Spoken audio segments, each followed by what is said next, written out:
Sunday mornings and midnight lights turn into songs that you watch me write. Stole your sweater on that night. You took a picture, keep by my bedside. So you're mine when you're gone, baby, please don't be long.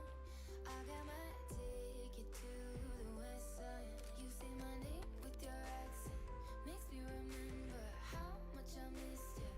Hope you're planning to stay for a million days. You'll be my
Beginning?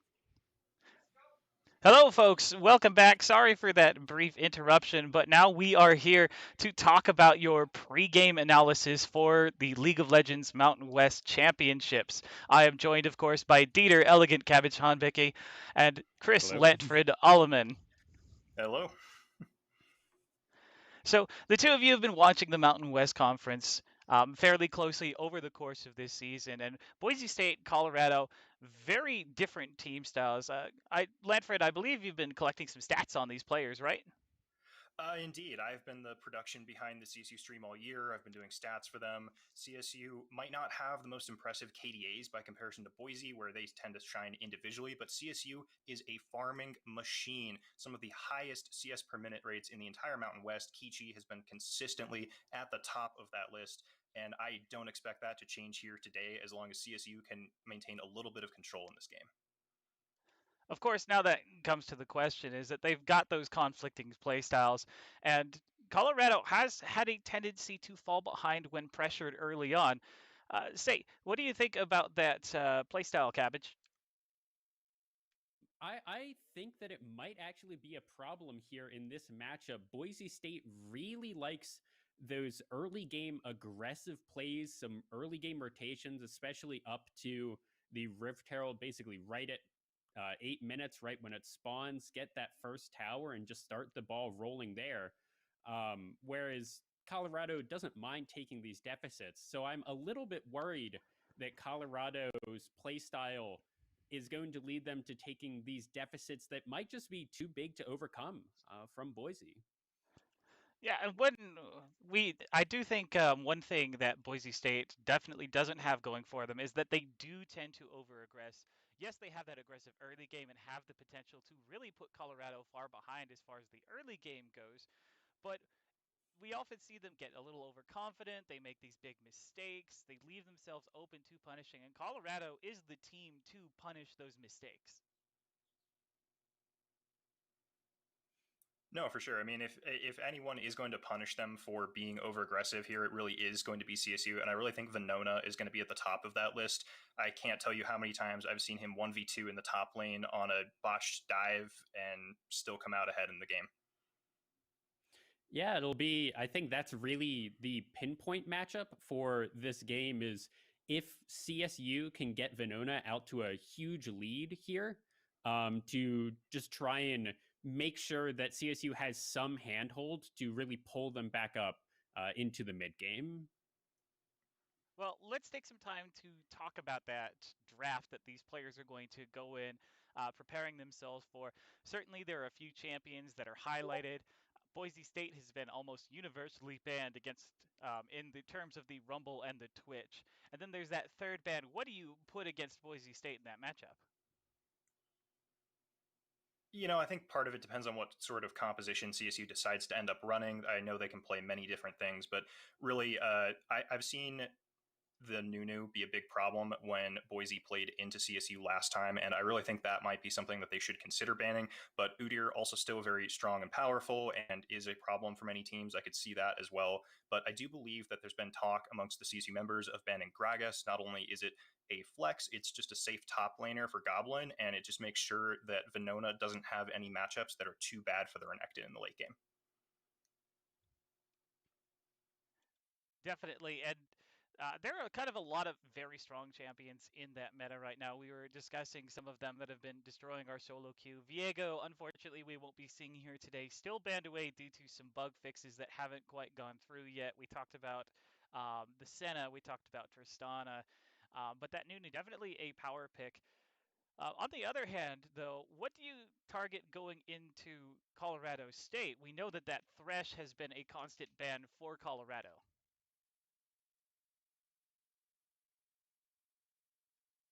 Boise can actually let that Thresh through.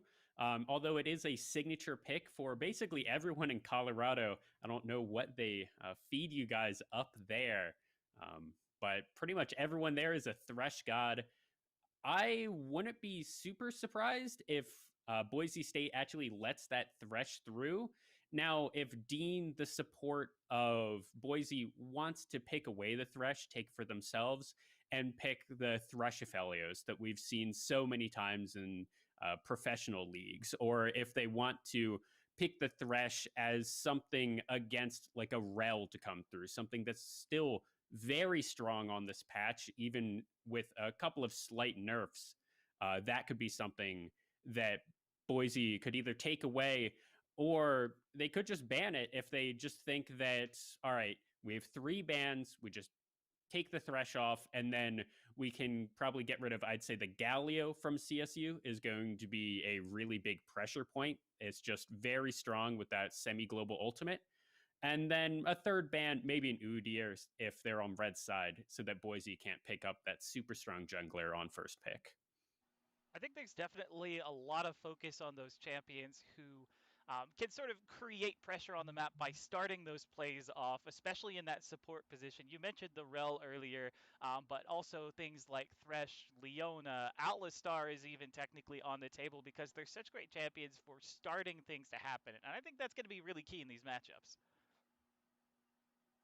No, I agree. Starting things off is going to be really important for CSU. On the other hand, depending on the composition that they go for, I could also see Frankie G picking up something like a Bard, using that Tempered Fate to deny that first Rift Herald charge that Boise loves to use and get that first turret. If you deny that charge, you set back Boise's game plan, and when you stall that out, CSU has the time to scale up and become this late game monster that will just eventually run over this composition.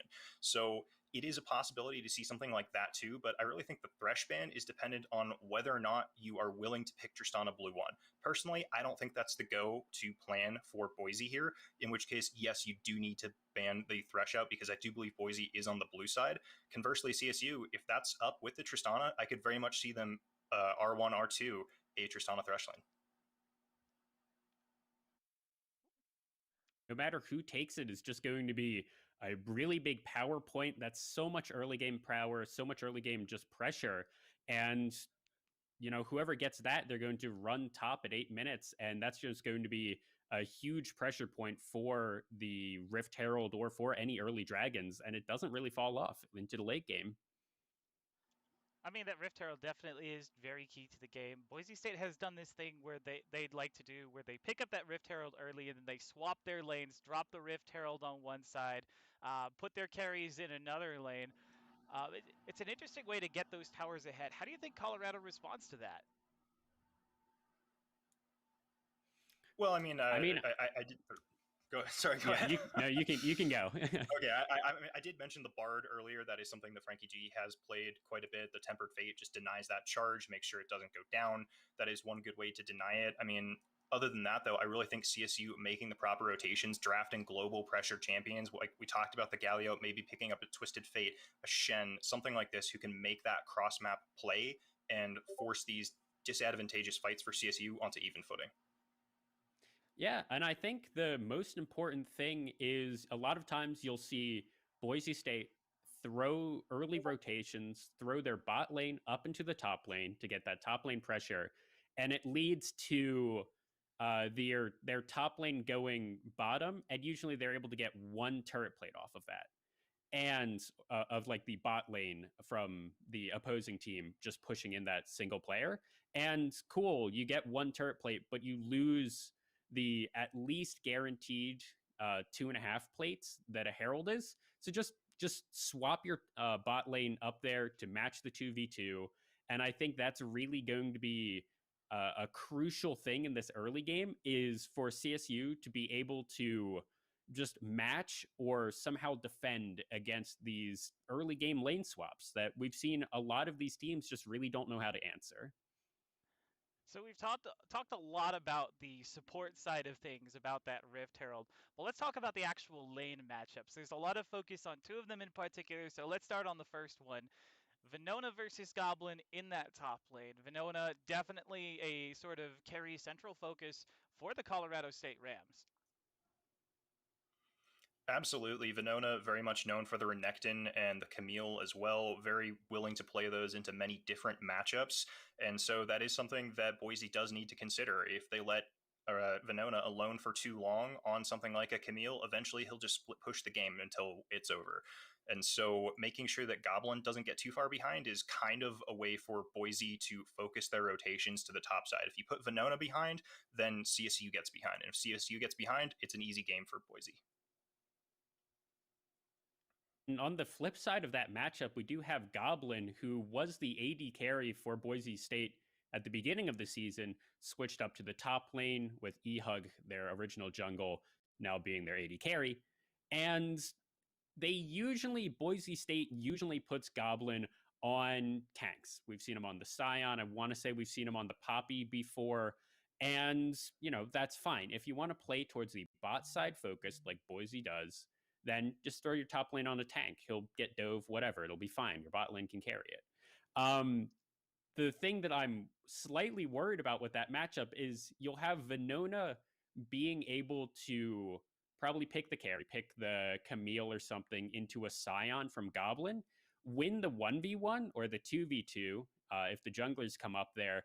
And I think the interesting thing about this matchup is a lot of other teams, if they attack Boise going to the top side, attack Boise's side lanes, which are generally considered weaker than their bot lane, they usually kind of sack their bot lane. But CSU has Kichi, who's really their star AD carry as well. And I don't know how well he's going to match up against Ehug, but it's not going to be all right, dump all of our resources into top and sack bottom. I think that this bot lane here from CSU is going to be able to put up a good fight. I mean, let's talk about that bot lane. You mentioned Kichi being a star AD carry, but he is playing into Ehug, who currently is up there in terms of the most kills in the Mountain West Conference for a player. I think only second to Galaxy Savage, also for the Broncos, in terms of a single game for number of kill outputs. Ascent to the mid lane also up there. So you're looking at this sort of star bot lane almost from Boise State between Dean and Ehug. How do you deal with some of those more aggressive champions, even if the Twitch doesn't get through? Chris, you want to take it? Yeah, sure. I'll go ahead and take this one. I think CSU has, in one way, identified their win condition for these games as just don't let Ehug get too far ahead. So that means don't die in lane if you can, play safe. And that means I would see something like the Ezreal coming out from Kichi here. It's safe. You have that arcane shift to get away from any CC, and you have late game insurance and scaling to be able to just kind of dodge in and out of these fights and take these poke compositions, which in a lot of ways plays to CSU's favor. If you can poke out in lane a little bit, then that means that you're going to have an advantage going into these fights. And he can stay in the back line with a relative amount of safety. So Boise would have to dive him much harder in that case to try and get to him. So I could see something like an Ezreal coming out. There's always the option of the Sivir. We've seen Kichi play it before. That spell shield does do a lot of utility to block any incoming skill shots and CC. So there are options for CSU here. And of course, there is always the Jhin that Kichi is well known for as well. Yeah, that Jhin definitely has been a very favorite champion. But there is a lot of ability on the side of the Broncos to potentially run that dive. A lot of strong diving champions, I guess. We mentioned Hecarim earlier in terms of very powerful junglers, and he is capable of diving into that backline. Maybe that's a champion that we see a little more focus on in these games. I think that if the Udyr gets through the draft, if you blue side first pick the Udyr, the Hecarim's probably going to be what you get in response. You could pick the Lilia, but Hecarim's really just kind of the second best jungler on this patch. So it's most likely what you will see, and that is, you pick that, you pick a Nocturne, or you pick a Galio alongside the Hecarim, and you can just dive whoever you want, really. So that is going to be a problem for whichever bot lane they're facing it down. And to go back to that bot lane, I think what CSU really wants to do is they want to send a lot of their draft priority onto this bot lane, get their 2v2 to have a nice, strong 2v2 that isn't just going to sack all pressure, or even if they have to sack some pressure, they'll be fine, really, in it. We don't need a Caitlyn Morgana. We just want something that will do okay in lane and make it so that it's just a little bit harder for Red Hots to get down there and try to snowball the game. To make it see like, well, can we take this dive? something that will just let CSU not just completely sack that lane, and the top lane will be fine. There's so many different carry tops to choose from that Venona can pick one of them, and it's not like he's going to get banned out. I mean, it's all about the pressure, right? It's about being able to maintain that pressure in the lanes and being able to force Boise State to stay there so they can't pull off that rotational play that they're so well known for, right? Yeah. Right. I mean, if you want to stop the rotations, you need to keep Boise pushed in, or you need to have the threat of matching that rotation every time.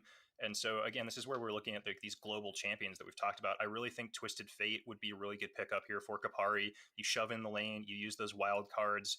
Once you get a little bit of AP under your belt, you just one-shot the back line of caster minions, and then you just walk into vision. And then suddenly Boise has to respond with, okay, where did he go? Where is he walking towards? Can we make this play or not? And any indecision buys time for CSU to make sure that Boise doesn't snowball on these rotations. So we're getting very close to game time here now, about 6.5 minutes out.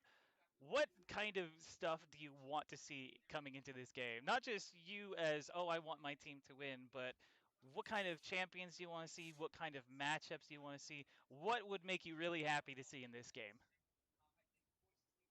I want to see just each team just play just as well as they can. Just if both teams want to take scrappy fights all the time and just be a really hype matchup, then I hope that's what we get. It's going to be a really, really good games, and I hope that someone just doesn't tilt, or we don't just get a blowout game one and then that's it because everyone's tilted after getting blown out. I really hope that both of these teams come in practiced and just really leave it all on the Rift. I would have to 100% agree. No matter what happens today, I really want to see this go to a game 3. I don't want this to be a 2-0 for either side because I know both sides have been practicing so much and preparing with conversations about draft and solo queue practice and flexes and conversations about gameplay, VOD reviews, that it would be a shame to see that happen in a 2-0 for either side. And I really want to see a good, solid back and forth across all 3 games that would be adequate and expected of the top 2 teams in the Mountain West. Now, I have to, of course, I have to agree. Definitely, Mountain West is who we all are. Regardless of who wins today, Mountain West is the winner overall. But I also want to see exactly what these teams are going to pull out. This is the finals, so you stick with what works because that's what's been working all season, or maybe, just maybe, you pull out something crazy that absolutely nobody would have expected, something that just shatters the meta wide open. I mean, if there's any time for Dean to pull out his old standbys of Zyra or Vel'Koz, I mean, this would be it. I mean, I'd certainly like to see that. I'm always going to be in favor of certain champions that don't get a lot of play time. I'd love to see Teemo. I don't think we'll see it today, but those of you at home can always wish. But there are definitely some champions who are a lot more favored in these matchups. Are there any that you could see potentially breaking us current meta that we have? I don't know about really breaking the meta. I wouldn't say CSU, based on how I know each of the players, is going to play anything too far out of meta. We could potentially see Rudy pull out his signature Kane. That's always a very, very spicy pick for him, and he plays that a lot in solo queue. Very good win rate. Annoying champion to play against. That is always a possibility, but Rise is really the only other one that kind of jumps out as maybe I can see this coming into one of CSU's solo laners. Kapari was originally a top laner, so it's an easy flex between Venona and Kapari as well. And so, again, it's not too far out of meta, but it is something that we could end up seeing that CSU really hasn't played much before. I think we did see Boise State playing it once, Rise being played by Ascent in the mid lane position. We've also seen some of Boise State's other teams play off of it, but I don't think Prominence Blade will be subbing in anytime soon here. Yeah, I believe that Rise was actually against UNM, and we got absolutely smashed by it. The only other thing that I would actually be watching out for is, for some reason, Mountain West plays a lot of Rek'Sai. So that might be something that we see come out in the jungle position. I'd have to imagine that we have to get, 5 or 6 jungle bans before we see that, but that might be a jungler that we see in the series. I mean, given how much jungle focus that we've been talking about today, we're talking Hecarim, Nunu, Lilia, Udyr. So many jungle champions are up on the board, very powerful. That who knows, we could in fact see that many bans because of that jungle focus game. We are now about 2.5 minutes out before we'll be getting into our whole event here. So I got to be asking now, predictions. Who do you think is going to take it? I mean, I'm biased, of course, because I know these guys and I know how hard they've been working. Naturally. Boise, I think, is going to put up a good fight, but I do think they're actually going to pick up game one just based on how I've seen these two teams interact in the past. But I do think CSU is going to reverse sweep it and go to a 2-1 victory. I like the confidence. What about you, Elegant Cabbage? What do you think is going to be the overall victor as our neutral party here? As a neutral party, I think I have to give it to Boise State. A fun fact, or maybe not so fun fact, about the Mountain West Conference is we had 55 regular season matches. And if you take the end of season standings from each of those matches, in 54 of those matches, the team that ended higher in the standings at the end beat the team that was lower in the standings, meaning that there was exactly one upset in the entirety of Mountain West regular season. And just really based on that results-based analysis, I have to give it to Boise State. I do think it will be a close 3 or 2-1. It'll be all 3 games. I think it'll be Boise State winning game 1 and game 3, though. All right, so just to wrap it up, I'm also going to side with Boise State. That's not a surprise. Boise State is my home. I'm in the arena right now. I'm so excited that Boise State made it to these final games. I say made it, but they had a dominant record throughout the season. But pretty soon, we're going to be handing things off to the rest. So for now, we're going to say farewell, everybody. We will catch you for all the action here to give our analysis after the draft and after the game. So don't step away. It's time for the Mountain West Conference Championship Finals.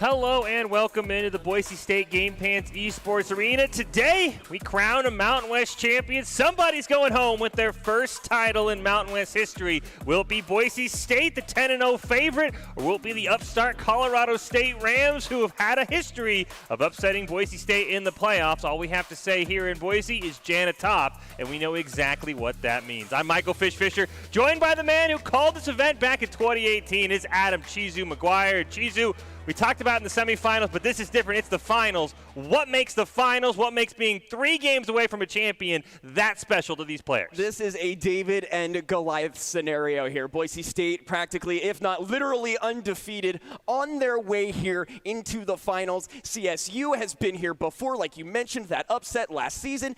Both of these crews, though, have been denied the opportunity to hoist that trophy for their school with the confetti, glitz, and clamor, everything on the line. One of these two teams breaks their losing streak tonight. And who do you think has more pressure? Boise State, they've been to the finals multiple times. As you see there, it's their 3rd appearance. They're 0-2. Colorado State, it's their 2nd appearance in a row. Last year did not go very well. It was 3 20-minute games on the side of Nevada. We're crowning a first champion. Who's got more pressure? Boise State to break the jinx, or Colorado State to say last year was a fluke and we're now the top of the Mountain West? Listen, if it's the underdog story you are looking for, you may find it today. Boise State has to pick up a victory today with how many appearances they've had, with how dominant they were in the season. Just the way up here was absolutely smash fest for BSU. You see right there going undefeated, and the only one right there underneath them, Colorado State at 9-1. So I think it's Boise State, man. With all of these appearances, with a kick-butt battle arena that you're currently playing in,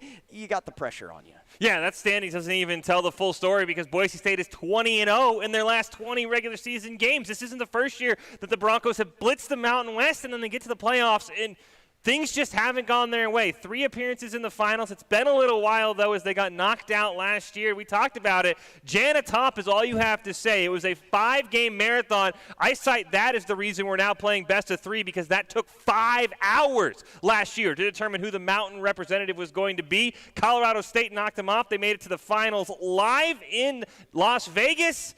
Unfortunately, that's where the glass slipper fell off, and they could not jam it on no matter how hard they tried. Nevada ran them up, down, around, sideways, backwards, probably played with an Xbox controller at one point because those games were not very close. But now Colorado State, they beat Nevada handily in the semifinals, and they want revenge, and they want their first title. It's just like that moment in Kill Bill where they're having the flashback sequences. You can just hear the wee, wee, wee, wee every time that either Jana has talked about or you get those replays. And again, CSU did a pretty dang good job considering the situation as far as last year and their appearance. Yeah, on paper, it doesn't look super stellar. They knocked out a very highly rated Boise State University team. And if you're keeping track throughout the years, these guys have absolutely blitzkrieged the standings from being kind of a lower tier team, maybe middle of the pack, if you will, to in a finals appearance back to back. You can't argue with that. Yeah, and I mean, there was even times at the start of this year where we said, hey, CSU knocked off Nevada week 1. Maybe if that game was later, Nevada would have just absolutely blitzed it. Well, last week was proof CSU's here to play. Let's take a look back at what happened in the CSU-Nevada semifinal just a week ago. To the round of 32. Yes, it does. So that feels great. Who's going to be joining them? Who is going to end up being the Mountain West brothers in arms? You know what I mean? As 2 of these individuals are... It is an Ocean Dragon. We'll see if either jungler has much in mind. Rudolph's going up to the top lane. Stun lands on endpoint. He's got to be careful because here comes an Olaf. Yeah, Olaf is in the wings. All he needs to do is land 1. The stun is not available. Never mind. Slice and dice. He gets the axe off the flash prediction. You are filthy. Wash behind your ears. That was awesome. Brianna is here. Ball delivery system whips. The shockwave finds nobody. The Alco, useless. Frankie G is now here, and this fight has swayed. Kopari finds 1 as they continue to put it out. Dunkel going to drop here 2. It's a 2 for 3. I'm sorry, a 1 for 3 exchange in favor of Colorado State. Give a golden opportunity. Just kidding. Brianna is going to find 1. Flashes on in onto the back line. Rocket jump is there. Hobby is removed by Kichi, and now they continue to fight towards the pixel front. Death sentence going to land. Frankie G is a man, myth, legend themselves. A double kill comes out for the Tristana, a triple to finish it, and that is an 8 for Colorado State. United grenaded there by the stopwatch. Everything comes through. Shockwave is massive. Flash slice and dice for Nona going to find yet another one, and the prison is out. Endpoint is also not long for this world. Rudolph 9 is going to have this, as it looks like Dunkel's going to fall. The teleport coming through for whatever reason. Go ahead and let Kichi do their thing, teleporting into the bases. Just over. Just a little bit behind. They'll pick up first couple plates there. Thought it was first out. Just a second plate there. Now here comes Obby. Looks like Verona is not done, and another member here. Flash out, almost made it out, but not able to. Obby going to be accredited with that one, not entirely. He wanted it on, but you are going to take it. He is to put up the ultimate here, and jumping on in is Verona. Going to find Hotek there. The exploding cast actually seemed to help. The hook is going to land. Skull Crusher is going to be the one caught there, but using everything and then some finds yet another. So Nevada going to lose 1, finding 2. Death sentence will not land. Going points, second body is also going to be ripped to shreds. Verona actually caught here. A devastating charge. I'm sorry, Onslaught of Shadow is going to come through, but Dunkel now is gone, and not for this world. A nice rocket jump there. Skull Chaos looking to come in again, but actually gets stunned before falling underneath. A double kill for Verona, and it's like CSU wants one final push. Devastating charge is there. Onslaught of Shadows to follow up. A great Pythagorean kind of engage here. Exploding Cast not going to find anybody, and it looks like this karma is just opening up. Tristana to follow. Olaf finds 1. Tristy with the double A. Give her the triple while you're at it, and that is going. Colorado State took them about 23 minutes both games, Chizu, but after that mark, they absolutely came alive. Akichi on that Tristana is a force to be reckoned with. Talking to the Boise State coaches, that BAN button might be hovering over the Tristana in Phase 1. But they're taking on the top school in the Mountain West. It's Boise State. We saw a 10-0 perfect regular season, 20-0 in their last 20 games. However, when you get to the playoffs, things have gone awry. 2018, they lost to UNLV when you were there, Chizu. 2019, they lose to San Jose State. 2020, they collapsed to Colorado State in the semifinals. And last week even wasn't as clean as we thought against the San Jose State team that Boise State had blitzed in the regular season. Something changes in the playoffs, and this team goes from the top of the top to middle of the pack. What's really funny is there's a perfect transition picture of me in that audience where, you know, at first I'm like, let's go Boise State, and the second one is just me, like, not like this, hands in my head, or head in my hands, just, and it's a heartbreaker. Whether you want this team to win or not, to watch that fall from grace is very humbling for these players. I mean, again, you see Red Hots there, who has been here before, many times nonetheless, and they've been oh so close each and every time. Lynx actually changing up his name to Goblin more times than we can count, but the addition of these two new players are absolutely massive in the likes of E-Hugs and Ascent as well. Yeah, their first appearances for Ascent and E-Hug in this championship game, and this has been a different Bronco roster since they joined. They won the fall version of this tournament going away. They're 10-0 in the regular season, and I think the biggest storyline perhaps is when these two teams met in the regular season, yes, Boise State had just changed over to having E-Hug in the 80 carry. I went back and watched those games.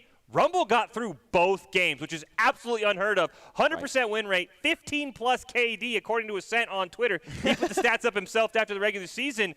I don't know if Colorado State's just bold or maybe a little bit crazy, but I doubt that Rumble gets through today. I mean, maybe they just have the Battlefy stats. Maybe they're just looking at something else. I mean, I'm not entirely sure at that point because, yeah, as we mentioned, just the Rumble in general, a very strong pick for Ascent. You also need to factor in the fact that, you know, Twitch is there when you start talking about ban priority. The big question has been, what is that third ban for the side of Boise State? Because the Twitch also seems to have that Rumble percentage attached to not only the champion, but the player themselves. So as far as, you know, Boise State is concerned, they're going to look for it, but it's not necessarily what they need. It's not a Yu-Gi-Oh! Trap card for them, rather a set of 4 that you're running in your deck that they can rely on if they are given the right opportunity. You need the right setup for that, and I feel like Boise State sure could use the ban, but they've got so many tricks up their sleeve. Yeah, we saw in a different tournament, actually. A team let Rumble through. Right. Ascent didn't feel comfortable in the matchup, didn't actually play it. Yep. My jaw was on the floor. So, I mean, he is incredibly smart with that. He handles it very, very well, and I think that is going to be, as you said, we're probably going to see Rumble, maybe. We'll definitely see Twitch. That is not going to be a question in anyone's mind. What are the other two bans? Is it the Udyr? Is it maybe that Tristana? Is it the Thresh that we talked about in the pre-show that, I mean, Frankie G probably didn't even miss a hook. Probably had a 100% hook rate in those videos we saw. But like we said, when playoffs come for Boise State, things get hairy. Let's take a look back at this closer than it should have been 3-game series between Boise State and San Jose State a week ago.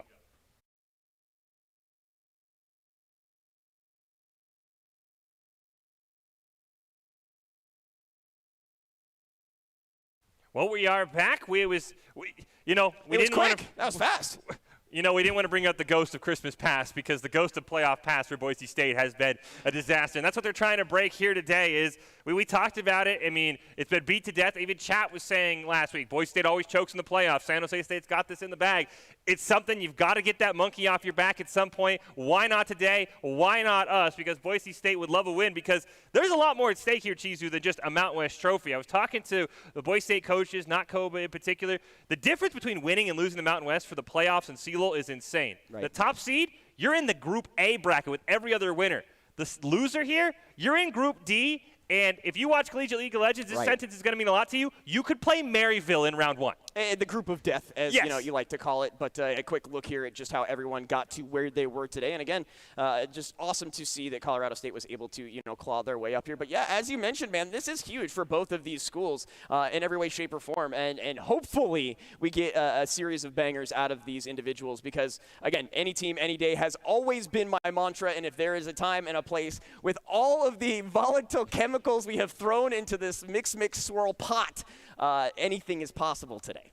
Yeah, I mean, it almost would be, for Colorado State, they're almost probably, every rooting interest in the Mountain West for those teams that did make the playoffs. Because as you mentioned, they started out as this sort of also ran for Boise State, just kind of running through the Mountain West. And now They slowly get up there. They make it to the semifinals. They get the upset, and now they're clearing away the second-best team in the Mountain West with a 9-1 record. We take a look at the players here today. We know and we love them for Boise State. Goblin, Red Hots, Ascent, E-Hug, and Dean. For Colorado State, Venona, Rudy Kapari, Kichi, and Frankie G, who came in now being promoted in the semifinals to that starting role. He played excellently as well. And, I mean, we saw the video from 2019 with Rob and Brandon. They've been here for a while. This is their second one now. This just means more probably to them because they felt that agony of defeat, where the other guys are like, yeah, we know about what's happened, but those two guys in particular have been on that losing end. They won't have to watch the confetti rain down because we're not in person, but it still would probably feel the same if they lose again. And don't underestimate me. I might have stopped by the dollar store on my way here and bought a whole bunch of party poppers for myself. So no matter who wins, we have a fun time. But it's true, though. Both of these teams now know that feeling, some more than others, if you will. As far as this being a huge opportunity, if I'm not mistaken, this is Dean's last opportunity to pick up a Mountain West trophy. Yep. That's a huge factor into this. I don't have as much information on CSU, but I'm sure that kind of comes into play as well. And both of these teams are hungry. We've seen it. They've showed it, and now they get to do it once again. Yeah, as we hop into draft, don't forget, support your team, celebrate their successes, and if you're going to be just a little bit too brutal in Twitch chat, the mods will take care of you. We'll get to this bands, as we said. Rumble with the 100% win rate, the 82% ban rate. 2 of those games he got through were against Colorado State, 18-3 and 18 in the series for Ascent. We'll see if that Rumble makes it through, and then the Twitch, if it even makes it. Again, 100% win rate, 85% ban rate, a KD of 13.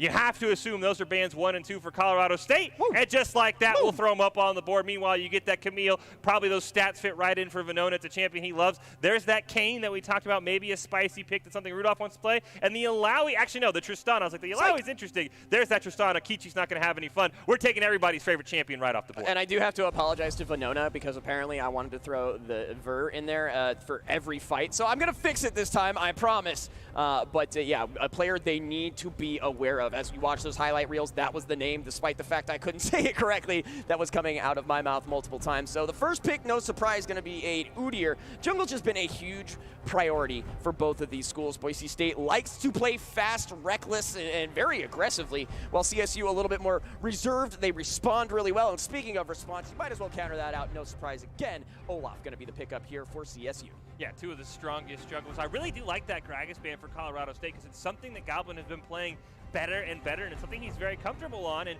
again, he's new in the top lane. It's only really been a few months. I think the first game happened back in February around Valentine's Day. But I like that pick, and I like that Karma in the mid lane. We saw that against Nevada by Kapari, just kind of that play very safe, don't get kind of snowballed in lane, and then you shield up Kichi on whatever AD carry he's going to be on, and you let him just rocket jump onto the back line. Can't rocket jump this time, but he can probably pick something just as aggressive. I really, really, really like this Karma pickup, especially when it comes to the later part of the game. People talk about, like a Sivir ult. The Mantra E is actually massive depending on which way you go, whether you throw her in the support and build that damage support kind of build, or if you throw it like in a solo lane kind of scenario. We'll have to see what's going on there. But I really do like this pickup, especially with something as aggressive and go hardy, if you will, as the Olaf there. But Lulu and Lucian, we talked about this on the other side. Lulu being a massive enchantress that some schools have really been playing, and it looks like they're going to pair that up with the Lucian, probably going into a solo lane. We haven't been seeing a whole lot of ADC Lucian as of now, and Sivir going to be the pickup here for the side of the Rams. Yeah, you see Colorado State, they believe that's a mid lane Lucian. Ascent has played that recently and played it very well. There's that Vayne ban. Vayne also dominated Colorado State in Game 2 of their regular season matchup. Ethug with a 14-2 scoreline in his 80 carry debut in the regular season, so I understand that Vayne takeaway. I like the Sivir, though. Going to keep Kichi very, very safe. We saw against Nevada, the whole plan was Nevada dove after Kichi. He just ran away, kited back, allowed Venona and the rest of the team to kind of clean up, and then he'd head back in. The Bard ban, very interesting. I mean, you'd think right now, as long as Thresh is on the board, that's what Frankie G is going to pick up. So banning the Bard and not the Thresh, a very interesting one. See if Boise State goes to Thresh on the second ban here. Well, and again, I think that's one of the things that I was kind of alluding to, is that Boise State definitely vying for that support. Kind of like a pseudo ban out, if you will. If I'm not mistaken, the Bard and the Lulu were the 2 that I was seeing for Frankie G as far as like enchanter supports were concerned. Again, I'm not sure what the situation is going to end up being there. I feel like you could throw this Karma on that bot side and see what happens. It could end up being in the mid, so that could be, I don't know, a waste of to ban. We'll see what the situation is. It could force them to play something more, like you said, the Thresh. Leona is up there right now. But they're going to opt on the CSU side to get rid of the Vayne and the Xayah, making sure that the ADC pool is quite a bit smaller.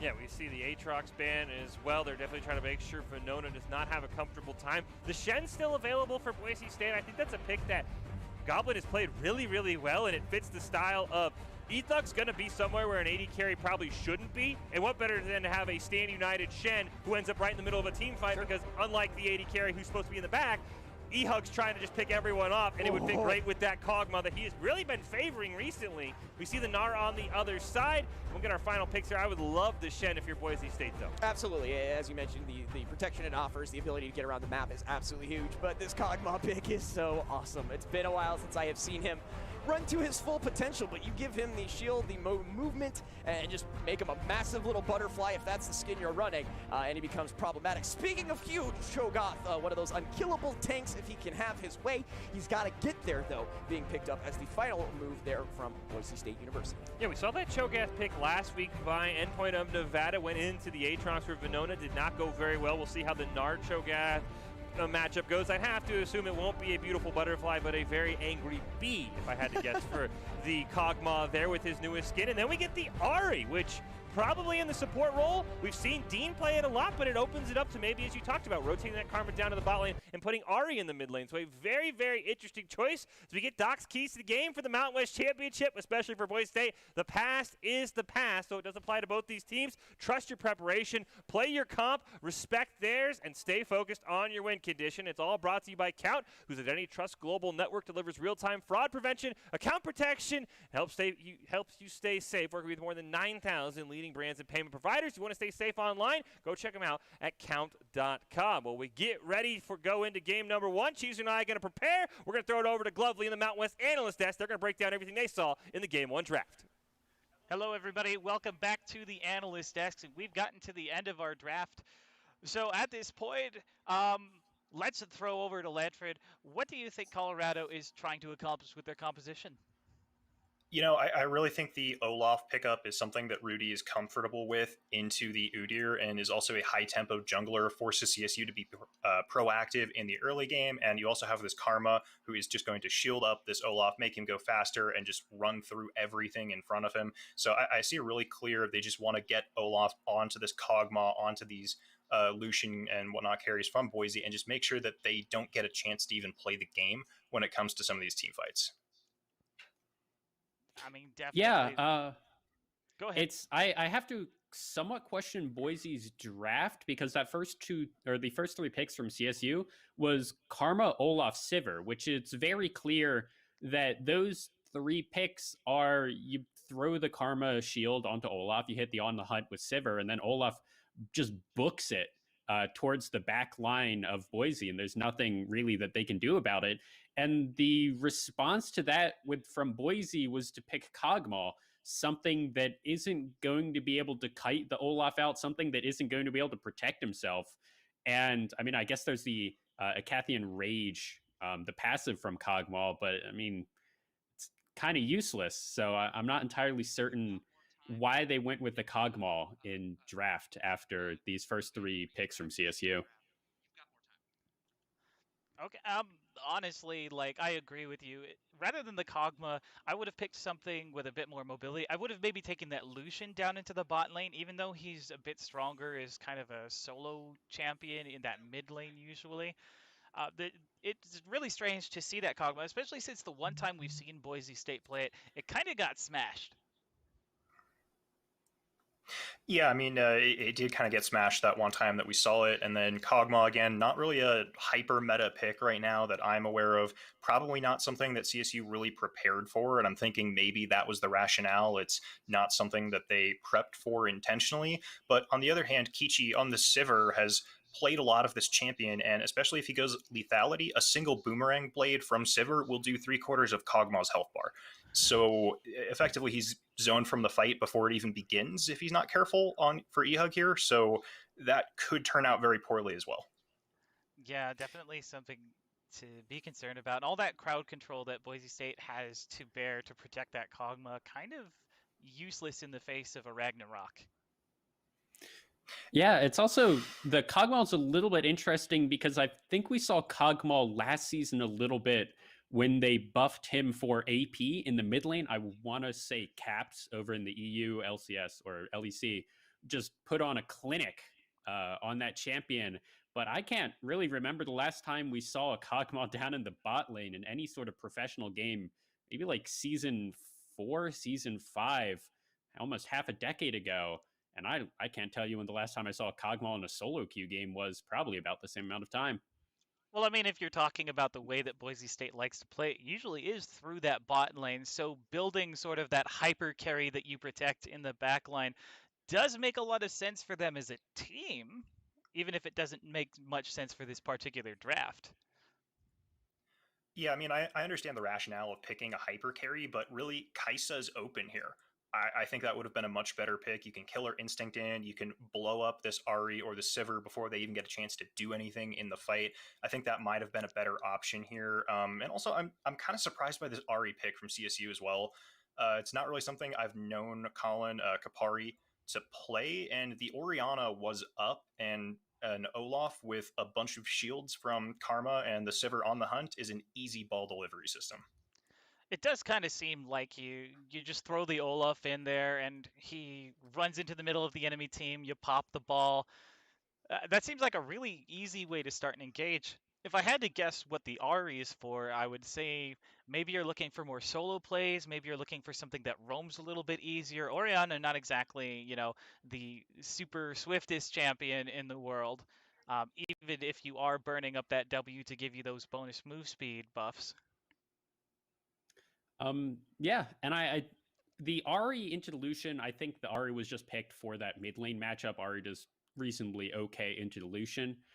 Something else that we need to mention is we've been talking so much beforehand about that 8-minute send all of your bot lanes up top, and Kog'Maw isn't good at 8 minutes. Especially, they might have picked this Kog'Maw to go AP in the bot lane because they wanted an AP threat down there because they already have the Lucian. Udyr does a lot of AP damage, but it's not all that much hyper carry damage, so they might have just wanted extra AP. It's weird that they picked the Cho'Gath on top of that because now, except for the Lucian, Boise is all AP. So it could be either way. But Kog'Maw Lulu at 8 minutes is just going to get run over by Sivir Olaf Karma, and I don't think it's going to be particularly close. It'll be interesting to see exactly what they're trying to accomplish with that. I am really curious to see how CSU's composition plays out. It does seem like they're a lot more focused around that team fight, around getting to the point where you can throw that Olaf at the team and have Ragnarok up as soon as possible. I think Cloud Drake is going to be especially huge for both of these teams, but in particular for Colorado because they're so reliant on the mantra boosted shields, the on the hunt, the Ragnarok all being up at once so that they can throw the Olaf. Absolutely. I mean, I see what you're saying here with all this, and I do expect to see a lot of that happen, especially with that early Rift Herald. And I'm kind of looking at what CSU drafted here and thinking that they're hoping that they can get some individual outplays in the solo lanes and help make sure that that puts them further behind for that 8-minute swap. Just because, again, the Lulu Kog'Maw is not going to be much of. Appreciate the analyst nest. We'll check back in after this match. And, I mean, I'm only rooting to see him twice, but I'm sure Colorado State's only rooting to see him twice as well, Cheesy. But we're about ready to hop into game number 1. Looks like, a little bit of questions about the Kog'Maw. It's something that Boise State's run in different tournaments. But, I mean, I think that is sort of the thing that has been maybe the one complaint for eHug is Kais has always been up, and he kind of favors going off meta, but you look at his jungle picks, it was the same way. So maybe it's something he's comfortable on, but I am worried about that Olaf just saying, hello, Kog'Maw. Nice to meet you. I'm going to stand right in front of you the whole time. Yeah, the analyst hit it right on the head. I mean, with the on the hunt as far as the mantra E. I liked the Orianna call as well as the Kai'Sa. I hadn't really paid attention to that because those, again, this is just kind of a cattywampus, I think, limit testing kind of first game.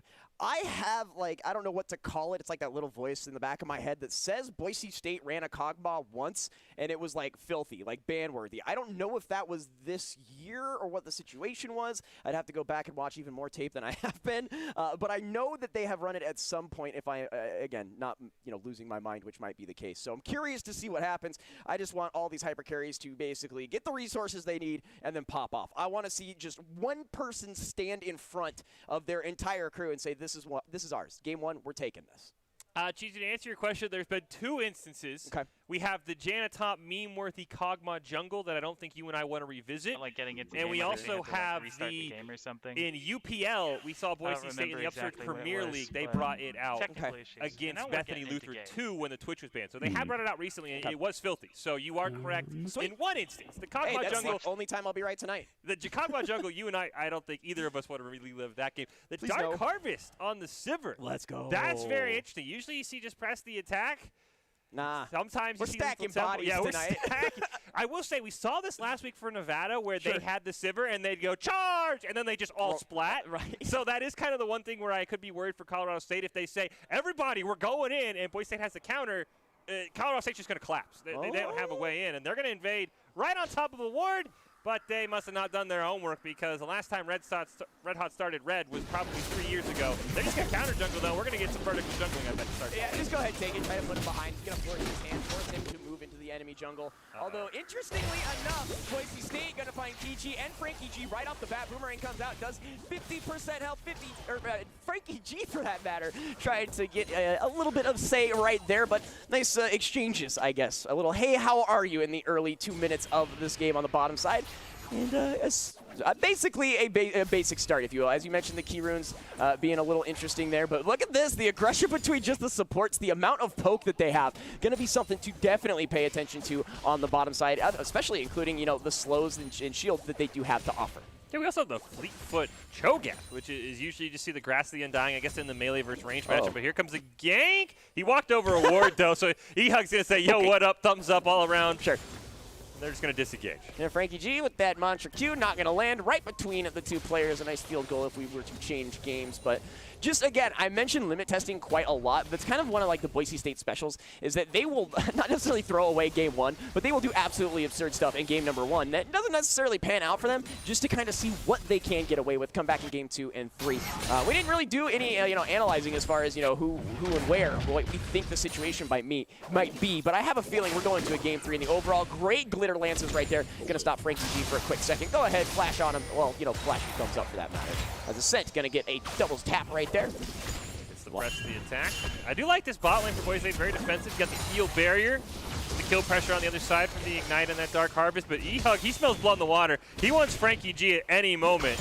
That polymorph lands, Frankie G's good as dead. Sure, absolutely. I mean, really anybody turned into a squirrel or a cupcake is going to be a little bit of an issue. And again, you won't be able to offer anything to the rest of your crew. So definitely something to be making sure you are paying attention to in the early parts of the game. Level 2 looks like they really can't engage immediately. Same thing with the Sivir and Frankie G. But despite what we thought, the side of Boise State University doing pretty okay here on the bottom side ahead of CS and doing a serious amount of damage as E-Hug is going to be jumping in, forces out the flash and the heal, if I'm not mistaken. Boomerang comes out. Kichi with the fancy feet is not able to land that boomerang, and Boise State will win that exchange.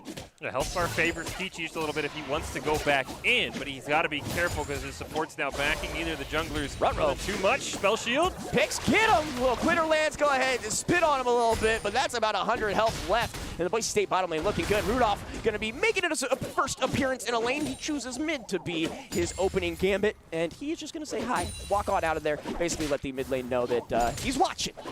And if he's not careful, he's back.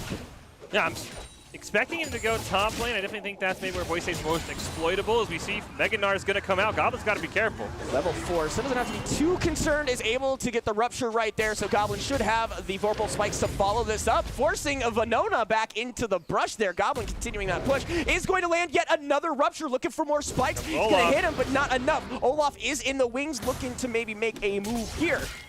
As Venona, about 150 health, the flash, the spikes, and Goblin has to get this now. He's committed everything and then some. He's going to get the first blood, is going to fall to the tower right there, and the exchange 1-for-1, but you're gonna take that if you're Goblin, who typically plays the weak side and is able to get first blood for Boise State, as well as the attention of the opposing jungle.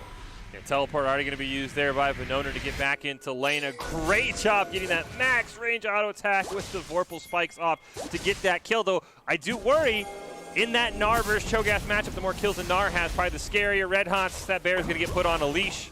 He'll get stuck there for a moment. He'll just disengage. Frankie G's got to be careful, but Boise wants this Ocean Dragon.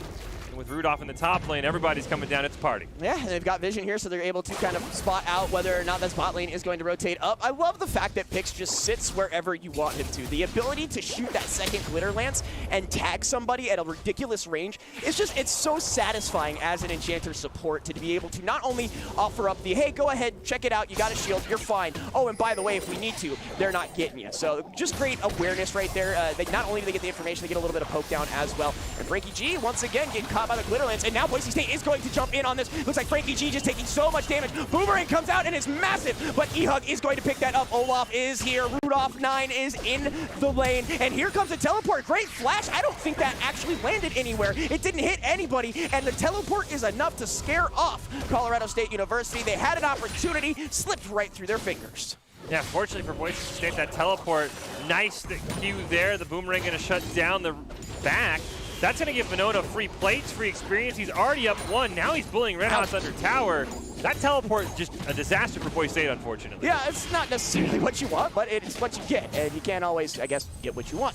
So it does look like Venona is going to kind of lose that, taking a couple tower shots. So as far as the effort that he put out, kind of just equalizes it right there when you eat a couple tower shots to the face. But CSU will be able to find the first Drake of the game, allowing them to stay in lane, kind of take the damage they want. Oh, we got a collapse here. Skopari on the backside. Dean is here. He's looking to get on out. The heal is out. Ehug and Dean trying to bring down Kopari, and they are just not able to do so, but it looks like the tether is there. Venona is down as Boise has rotated to the top side. 2 fall on the bottom, a double there for Rudolph 9, and it is enough with the passive. Go ahead, come at me. We will exchange it. I believe that's going to be a bounty as well. 2 and 1 for this Kog'Maw. If you take a look at Rudolph, same scoreline, feeling pretty dang good. Yeah, both teams kind of shoving opposite lanes. 4 committed in the bot lane for Colorado State. They get 2 kills and some plates. Boise State sends 3 up in the top. Thought maybe they might swap it here. So you get a look at the replay. You can see Venona gets caught out, and then right as we go back down, one of the analysts even mentioned, you know, they have that Kog'Maw passive that kind of counters Olaf getting in his face. I don't know if that's how you drew it up, but something you got to watch out for. Great job by Ehug to just at least salvage a kill for that, and pretty even trade. And as you mentioned, that means the bounty does go over to Ehug, so that's a pretty big win for Boise State. Now they want to collapse on Rudolph in this jungle. It's like apples to oranges, technically speaking, but you know, you take what you can get, as we were mentioning earlier, and that's a great trade. Boise State, I mean, not a great trade. Sure, you don't want to lose that bottom side, but the fact that Ragnarok, yeah, makes it so you can't be stopped or slowed or whatever. You still take damage, and that tower still hurts, so get a little Kog'Maw to just follow you around, and not that I'm surprised the damage was enough. I thought that Olaf might actually get away, but this bottom lane, Dean and Ehug are just being relentless, man. They started the charge on that bottom side that led to the flank there, and still come out, you know, relatively unscathed. 2 for 1, not so great, but they find an exchange on the top side. Meanwhile, Colorado State is just doing a phenomenal job of finding responses no matter what the outcome is. We saw the bottom fight for, I think, you know, the 2nd or 3rd kill of the game. That ended up in a dragon. This right here, this aggression, this exchange ends up with a Rift Herald in the hands of that Olaf as well. Uncontested, nonetheless. Yeah, that's been one of the sort of unheralded things for Red Hot since he's transitioned into the jungle. Is he has picked up objective after objective, as we see Mantra E gets the speed up, Leash doesn't land. Now we see Rudolph kind of taking it to Boise State, taking all of the objectives, and I'll be curious how Boise State responds. We talked about the Rift Herald for Boise State. They'll grab it, they'll rotate top, shove down a bunch of plates. Red Hot is here, Spell Shield is down, and Ehug is looking for something, going to get a little bit of movement speed there. Red Hot's looking to flash, Bear Slap, and the enlargement is massive. Look at the living artillery there, going to clip the Sivir, meaning Ehug finds himself yet another kill, 3 and 1. Red Hot's delivers. It's like DiGiorno, except different. Yeah, the Lulu was an interesting pick. It's something we've seen some teams take away from Dean. It's so hard to ban it, though, when you have to ban Rumble and Twitch. But, I mean, this Wild Growth is just so fantastic. Not only does it get the knockup, but that's going to be huge in trying to keep E-Hug alive from that Olaf late game. I love the response here from Boise State. Looks like we've got Kapari finding out Red Hot's in the jungle, though. Yeah, he's going to be taunted on down. Rudolph is there as well as the bottom side. So a little bit of, hey, how are you, in the opposing jungle. I like how I use enlargement as opposed to hugify. Like, you know, that's one of those things where you're learning a foreign language, you can't find the right word. He goes big, if you will. And so Boise State able to find that, but unfortunately just hands it right back over. Yeah, I mean, this has punished Boise State. They've been very aggressive. I mean, it's kind of hurt them a little bit against San Jose State. It's hurt them against other teams in the Mountain West. And I like how Colorado State, they prepared for this. They've evened up the gold. 100 gold difference between the sides. I mean, you look here, Boise State's got a small farm advantage mid-bot. Huge farm advantage for Venona in top lane, kind of like we expected. There's Rift Herald, going to pick up some plates. Shouldn't get first tower, though, but is going to give some significant gold over that Ahri and that Olaf. And big shout-outs to chat. Captain Surprise, because I'm a giant idiot, would be the move that secured that kill on the bottom side. Shout-outs to Baratel. But Rifty going to pick up a thrifty stack of gold there for the side of CSU. Not going to find that third one. I thought for sure that was going to be the case, but probably not long for this world as Boise State clears out those minions. As you take a look at the gold differential, despite the kills not necessarily leading to any conclusions, the gold is just about the same. And here we are at the 10-11 minute marker, as I like to call the Ward Wars, as both teams basically looking for the next chance to strike, probably going to be a big objective. Get as much vision out as possible. Look for your resets. That's actually going to be a pretty good rupture there. Frankie G could be caught out. Going to be turned into a tiny little seal here. Bear slapped in the mouth as Frankie G going to hit that Q, but it's not necessarily going to be enough. Venona is going to end up mega here as Goblin fighting over this Gromp here is looking to get out of here, but is not able to do so. Slammed into the wall. Is just going to try to get on out, but Venona is not going to necessarily allow that. Jumps on in, and now we find some action here in the mid lane. Just kidding. We're going to clear some minions while we are here. Dragon is spawning in under a minute. Boise State should have Goblin down there if they want to have the full-out fight. Venona can teleport down if he wants to keep split pushing, but he's going to waddle towards that mid lane. No Mega Gnar ult is something Boise State can take advantage of. Frankie G trying to defend that ward. He barely gets it. You can just see Red Hots is hungry, man. He's looking for any opportunity to just smack somebody. Never mind, he's going to get charmed on down, but E-Hug is here, and he's putting out a sizable amount of damage, actually, right there from that little pixel brush. Gives him a little extra surprise on top of the surprise, and now Boise State does have the in-track for this Dragon. Looks like Red Hot's already here, and yeah, they're going to be able to take this, but here comes the fight. The Ragnarok is in. Will they be able to stop? Rudolph is going to steal it, but it looks like Boise State is going to fall here in the Dragon Pit. Wow, it is massive. A shutdown there for the Lucian, but the Dragon going to go over to CSU. Boise State looking for more, but they just can't seem to find it. Goblin is here. Ascent hits the blast cone, and everybody gets away. E-Hug here looking to get one final tick on this Gnar. Cannot find it, so the Dragon as well as the kill trade in favor of Colorado State, if I'm not mistaken. Yeah, they did lose Rudolph in the process. I actually think that was the only death. It was a 1 for 0. BSU lost somebody. I could be wrong. No, I think they barely survived. Yeah, it was a great steal there. Yeah, Boise State, Red Hot. Oh, no, Red Hot, you were right. It was a 1-for-1 and the Dragon. And I mean, so close for multiple kills there. Frankie G barely flashes away. That Gnar barely got away as well. The blast cone here is so unfortunate. And really a great job by Rudolph. I thought it was kind of interesting that Boise State had both their carries in the pit. So they forced E-Hug to flash out of the pit to get Wild Growth. I think it was just bad positioning by Boise State, but it came down to a great smite by Rudolph. They're both level 8s. He just played that one a little bit better, but Boise State almost came out just with a commanding lead. I just think their positioning was a bit off, having everybody in the pit. It's so easy for Olaf to collapse. It quite literally does not get more even than this, and like I said, that fight was just really hard to kind of track where the idea of anything was. What were we going for here? And you see that big, basically Dragon goes down and everyone just peels out. Yep. You know, scatters like roaches. Nobody knows where they're going. You got E-Hug fighting at the second brush up here that we're looking at right now. 1v1ing the top laner. You got a crazy blast cone. So that fight was so just discombobulated. You kind of write that one off. Great smite and everything. An awesome steal like you were talking about. But as far as the follow-up to that, the 1-for-1, really felt like it was Colorado's, you know, whole, I don't want to say objective because I still don't feel like they knew what was going on, but they got what they needed. Yeah, Colorado State basically said, we're full sending, and just like that, Boise State's gonna full send into a push. Oh, Red Hots is definitely caught out. Gets the flash, actually, and is going to be able to save himself, but a pivotal summoner spell going to be used there from the side of Boise State University, and with some pretty big objectives here. Boise's going to need to find a way to kind of push themselves out. They do have the kill lead, but again, CSU has just done a phenomenal job of responding there. It's like I said earlier in the game, but Frankie G looking to get down. Never mind. Ehuk going to pick that one up in the mid lane. Just I'd have to see the replay, probably a ward drop kind of scenario, and Boise State just collapses. This Dean and Ehuk combo that we were oh so worried about doing work for 1-1 right now on this Kog'Maw, and we're seeing the damage output he has is absolutely disrespectful.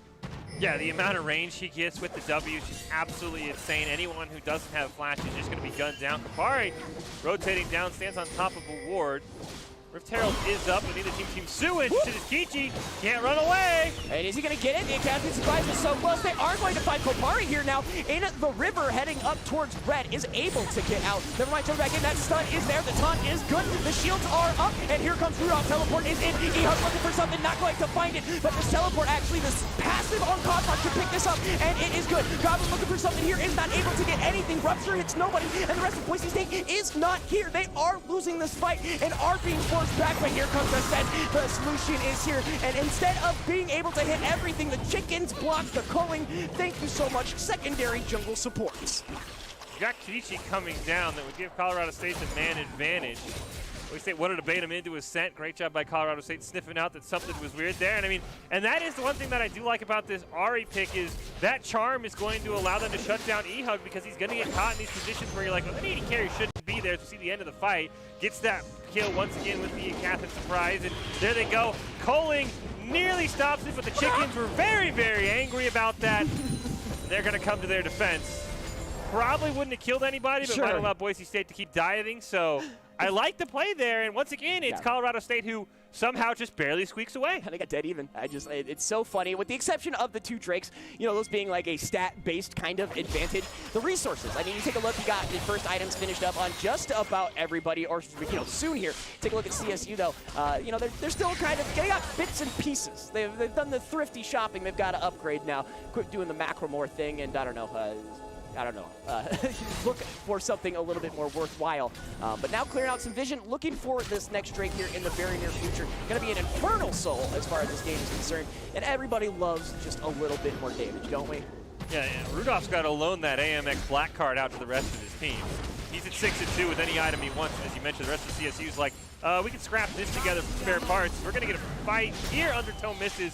And that, I think, means everybody's just going to walk away. We still have not seen first tower, by the way. Right.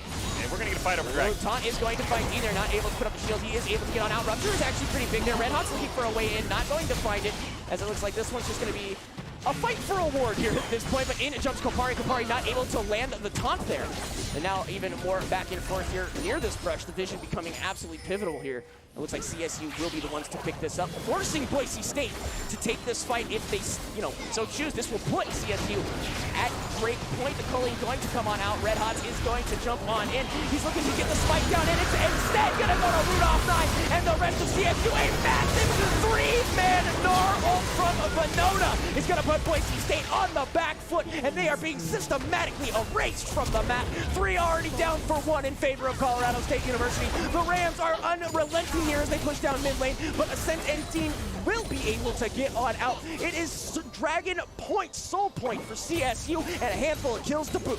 Yeah, they're going to pick up first tower as well. It's very interesting. Boise State, after that first engage over the ward, you saw Ehuk walk back to the lane. I don't know if he thought maybe he could shove the wave and pick up first tower.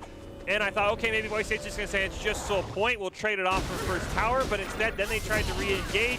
Just way too hard for Red Hots to go into that pit, down a level.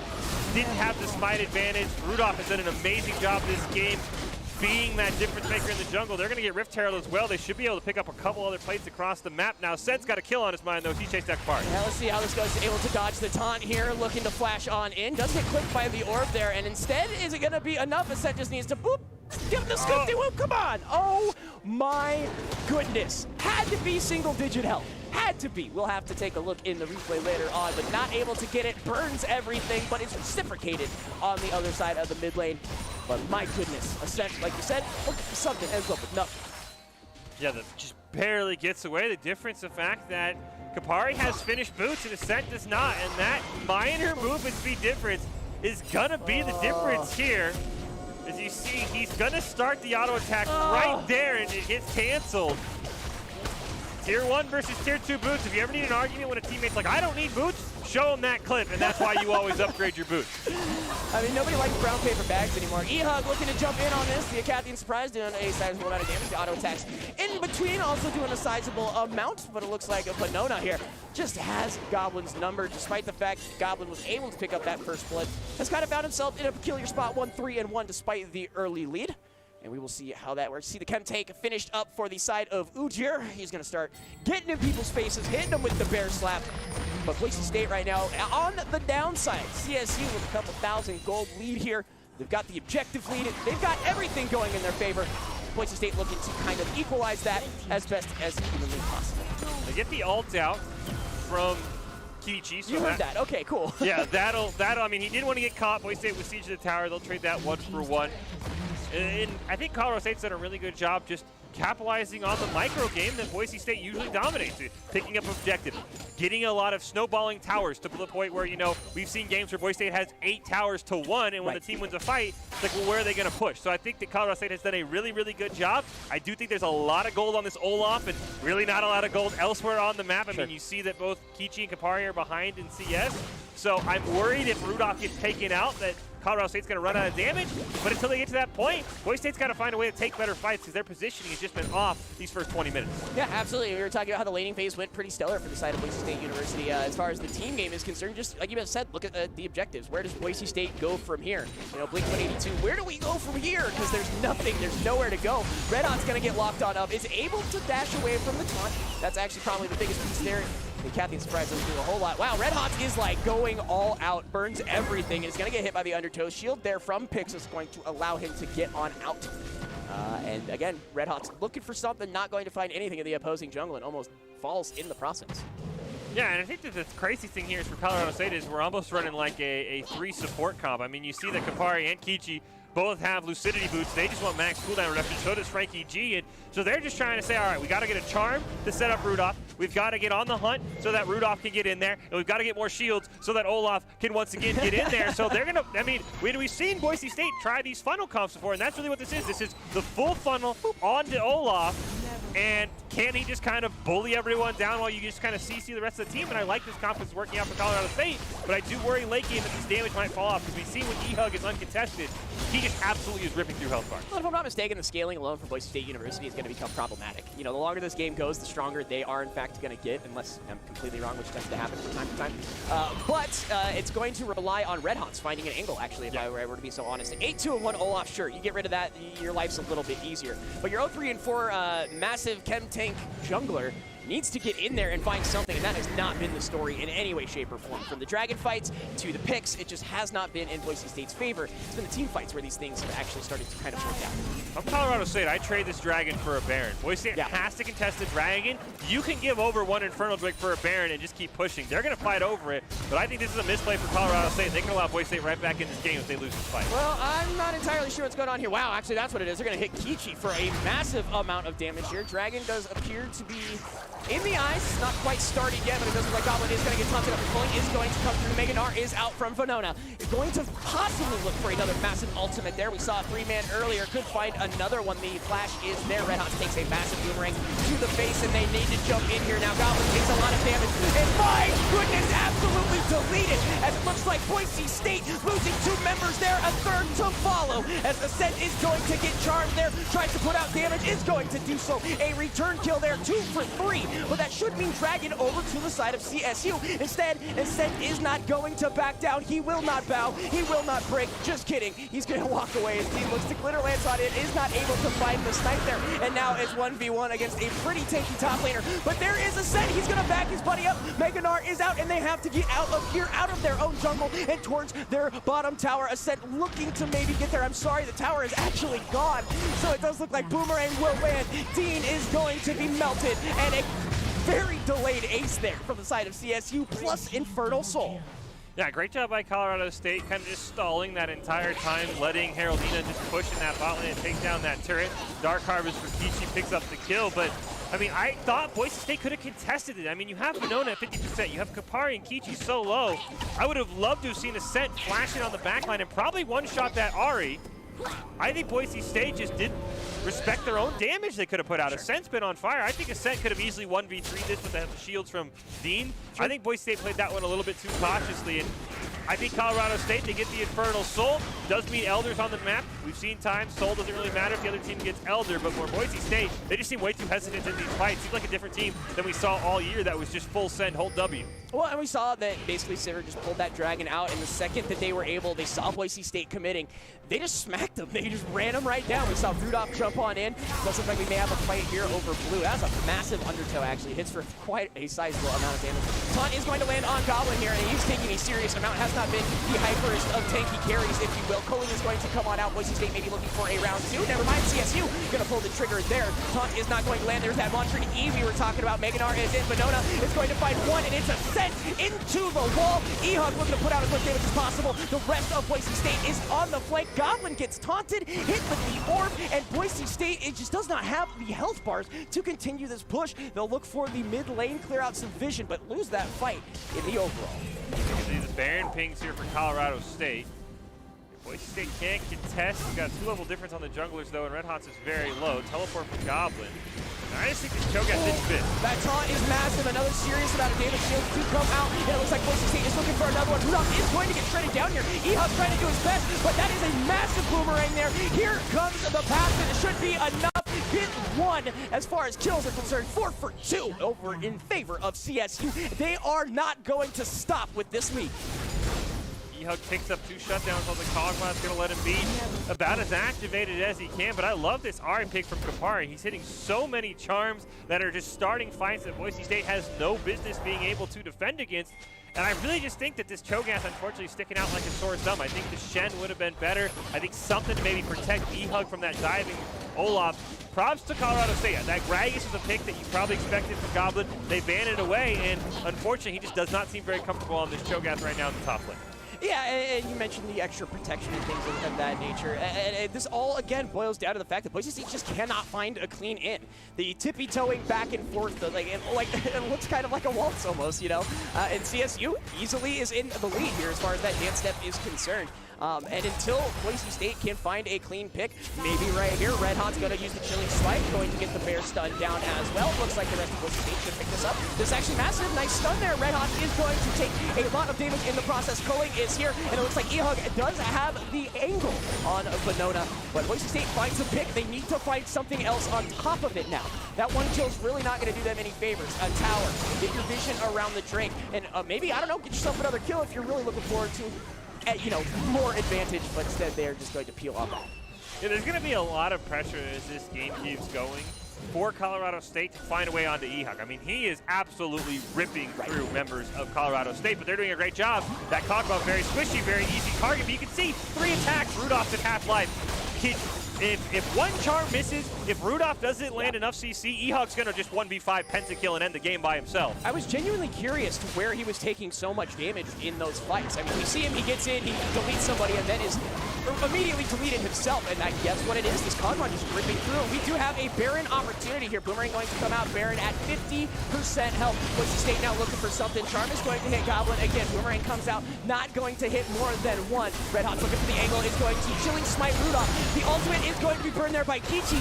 Ultimate used from Lulu as well. Massive amounts of damage coming out from Boise State as the entire team being pushed off. Kapari able to jump on in, hits him with the Foxfire, and that's going to be one for CSU. Now Boise State looking for an opportunity here. E-Hug is going to find it. A Rupture is going to land. E-Hug finds Frankie G, but they are going to find Goblin there. E-Hug over the wall. Culling comes through again. Those triangle angles looking great. And the 2 ADCs here. Jump, flag into the wall. Venona has a sense number, and it is not number 1 as CSU finds the BSU mid lane. Now, unfortunately, E-Hug just doesn't have enough time to put out all his damage. He's going to try and contest his Baron. Oh, he got him! He changed at the most inopportune time, and now Boise State, that E-Hug is going to be here, and he should be able to get just about anyone. There is no way they can burn this themselves. A nice hey, how are you once again from E-Hug to push those 2 off of the Baron, gets himself a kill in the meantime. What is going on here, Fish? I have no idea. I mean, you can see when E-Hug's able to attack, nobody can survive. Kapari just gets absolutely obliterated, but he just can't find the angle. Unfortunately, Ascent thought he had something that was a great over the wall, and you just saw it right before he went to this replay, actually. You can see Boise State's mindset is a little off because Red Hot's respawns, he runs mid. Boise State starts spam pinging, hey, you need to go bot lane to stop the inhibitor, and the inhibitor gets destroyed. So Boise State is tilted is probably the best word for it. They're not playing like a team that kind of ran the gauntlet in the Mountain West, and this is the fight. Colorado State wins, Eldritch, GG. E-Hug needs to do an insane amount of damage, and that wild growth has to land on him. Red Hot's gonna be moving on in there, burns the chem tank here. They are looking for any way in. Red Hot's nice mantra Q is going to stop Boise State in their tracks, at least for the meantime. Picking up a little bit of health there is gonna be Red Hot's. Gets just absolutely eviscerated by that boomerang there, and Boise State with tiny health bars staring down an unbelievably healthy Colorado State, and Venona for that matter, is going to be jumping on in, and Boise State has to grab this Elder. They could trade it for the Baron. I don't know if that's the way you want to go, especially with how much damage CSU has been putting out, and look at how quickly this Elder Drake is going to be burned down. They pick it up. Boise State has to melt Baron right now. They are looking to be the color of royalty, that being purple, a little Gogo Bordello in their lives, as Boise State will pick up the Baron, but lose Elder. And oh boy, was he about to get stopped from the back? Yeah, that was very cool. The empowered Baron back, but E-Hug's got to be careful. He didn't start backing. Oh no. He's got the empowered Baron back. He could just be looking for... No, he's gone. He's out. Yeah, he stayed way too long. Whoops. So, you know, that's the thing. At least you still have Baron on 4 of you guys, I guess. There's only, 5 Elders. And yeah, unfortunately, your 12-6 Kog'Maw is now dead for the next 39 seconds. As they say, well, that's going to be a falling tower here on the top side. Boise State basically just going to turtle up here now, as they are down a member, and a very strong one at that, for the next 30 seconds. Minion wave luckily saving Boise State. Sure. Colorado State probably should have tried to rotate bot lane. I know they were chasing E-Hug, so it makes sense, but unfortunately the minion wave buys them enough time. E-Hug's up in 10. This is final fight territory for Boise State as soon as he respawns. Falling in Rupture basically tickles all of the members of the Rams, but another Rupture coming through, not doing much. And that inhibitor is going to fall as well. So 2 inhibitors down, Boise State back against the wall, and CSU looking oh so good. Not only do they have the Soul, they've got Elder for another little while, and Boise State is just going to basically hang out in their base for a little bit and clean up the remnants of what once stood. Yeah, luckily, I don't think due to the Baron empowered minions, Colorado State's going to be able to get this last inhibitor. Should be able to get this tier 2 tower though. Elder Dragon's gone 30 seconds before the Baron. So maybe if you're Boise State, you plan around fighting when Elder falls and you still have Baron. That might be your way back in, but I mean, we talked about this. Boise State's put teams in this scenario. It's 8 turns to 1. Even one clean ace does not win this game for Boise State. They've got to win multiple fights, and they've got to do it 35 seconds from now when Elder falls. Absolutely, and I mean, it's just one of those things. Again, I mentioned game 1 kind of being a test game here, and as far as the experiment, we saw what happens when it works, but the question is, how do they get it to work? And we've mentioned time and time again, just trying to find an angle. Red Hot's, not necessarily that he has been struggling, it's just CSU has done a really good job of covering all the weak points. It also doesn't hurt that their jungler, 11, 4, and 7, just has absolute stacks on just about any other member on the Boise State side. Yeah, they've done a great job. Silver 2 for that matter. Yeah, surrounding Rudolph with a ton of utility, a ton of CC. Now we see Kichi getting to that point where he's putting out a ton of damage. And I mean, you see the win condition for Boise State. It is keep E-Hug alive as long as possible. The problem is Cho'Gath's getting shredded. Udyr's getting shredded. Dean's being forced to wild growth targets that aren't E-Hug, and Colorado State's done a really good job of saying, oh, Red Hots, you want to engage? Eat a charm to the face. Now you're going to be at half life. You've got to disengage. And Boise State's just got to find a different way to approach these fights, and Colorado State's going to win here probably in the next 5 minutes. Oh man, you're at a 5,000 gold deficit. This next fight is it. If you are Boise State and you don't heavily ace this Colorado State crew, that's probably going to be game. You just do not have the resources to hold off. Maybe the wave clearing to a certain degree, as the big buffs, if you will, are not on any of these members, so that'll help. I mean, Infernal Soul is one thing, but as far as Elder Baron, they don't have to necessarily worry about that for the next little bit. But this next fight is going to be huge for the side of Boise State University, or CSU, depending on who you're rooting for. This could be the final. Yeah, the amount of, as I say, the amount of chip damage they can put onto E-Hug is going to be the difference maker, because unfortunately, despite the damage Kog'Maw's putting out, doesn't fit his playstyle. He's taking so much chip damage, he can't go in and backline the 1v5. And now he's going to start this fight. He's going to be able to lifesteal back up. But this is final fight for Boise State. They've got one inhibitor left. Should just fall. We'll see what angle they want to take. Red Hot's looking for something. Yeah, it's a hard spot for Boise State to be in. Again, just the differential alone is massive. That's going to be another tower down. Red Hot is looking for it. They are going to jump in on Rudolph. He's taking serious damage and dies in the process. Kichi going to be able to pick up that one. Boomerang is doing everything and then some. Jumping on in there, Kopari is going to be dropped on down. Ehug picks up Rudolph here, but Kopari is not going to give up as Ascent's going to pick up that one here. Venona is actually going to be caught on out. Why did you blast going over other than to come over and stop the onslaught of minions here on those Nexus turrets? They are going to find one, so Boise State does find a couple of kills. They lose a tower and their third inhibitor, so you got multiple stacks of super minions and then some. Like I said, Boise State needed a heavy-handed win. They basically trade there. It's enough to stave off the game for at least the end of it for another few minutes. Yeah, I mean, it was really weird that Red Hot goes in and, yeah, on paper, you land the stun on to Olaf. He's 11-5 now. That makes sense, but he just hits Ragnarok, and Red Hot is now caught out way in front of the team. And, I mean, that was really interesting. I mean, you'd love to be able to CC down the Olaf. His kit makes that impossible. Boise State's got to find a different target. And I mean, you're right. I mean, great job by Colorado State kind of realizing, hey, our alternate win condition is just killing the Nexus. We don't have to make it look pretty. Right. We just have to win that fight. And they do a good job. Now, Boise State's going to be hard-pressed to leave their base for the next 5 minutes. And hey, guess what? There's an Elder spawning. Boise State has to contest while also defending their base. Not be shocked if Venona maybe tries for a backdoor with that teleport. You see the wards right there. It's right to the right of the mid-inhibitor. He's got a route in if Boise State doesn't defend. Well, and like you said, even if they do defend, you're going to be split. And who do you send? Where do you go? Yeah, the Nexus and that tower are literally the win conditions, but that Elder Drake is not going to be doing you any favors. So as you mentioned, Boise State not only needs to defend, they need a big win, and I don't know if they have necessarily the resources to do it here. Again, with the Udyr just not doing as strongly as they would have liked, the team being forced to use a lot of these ultimates on individuals who does it. You need Ethug, you need Ascent to start popping off right about now. Like I mentioned, Boomerang does cut through, Rupture is out, but nothing is going to hit Red Hot's instead. Taunt is not going to land either on that charm there from the Ari. Coming out, big ultimate used, but nothing gained. Red Hot walks right past the entirety of Colorado State. Flow health bars all over the place. Red Hot is going to fall to Rudolph, and the charm landing there on Dean. Kichi not done yet. Ehug in the wall, and it looks like Ehug is going to actually have a second life here on top of his third one, but it is gone in a matter of seconds. Game, set, match, teleport. Colorado State University will surely find game number 1. Yeah, in the end, I don't know how much that fight matters. Ascent will get a feel-good kill to help the KD. Kichi's going to chafe after him with On the Hunt. Ascent's just going to get obliterated. I mean, Minions were going to win that anyway if that fight kept going, so Colorado State slow playing it was the right play. Colorado State's going to pick up game 1, and they're 1 game away from being first-time Mountain West champions here in the Mountain West Esports Series Championship. Boise State did all they could. I don't know if the Kog'Maw that we talked so much about was the problem. I just think Colorado State did a great job of forcing the rest of Boise State to kind of be just minions. I mean, the Cho'Gath and the Udyr kind of felt like super minions at some points in that game where they go in, they take a lot of damage, and they're like, did they even cast any abilities? Right, we saw that the Kog'Maw, once online, can do a ridiculous amount of damage, but it wasn't enough. As I mentioned, Boise State University needed some kind of flank, some kind of way in, and when you got that big old Viking Olaf staring you straight in the face, it's pretty hard, especially when he's got his buddies standing behind him. Mountain West Esports Championship brought to you by the Air Force Reserve. Continue your education, receive college tuition assistance, student loan payback, and great job skills training. To find out more or to start your adventure with the Air Force Reserve, go to afreserve.com. Game number 1 in the books.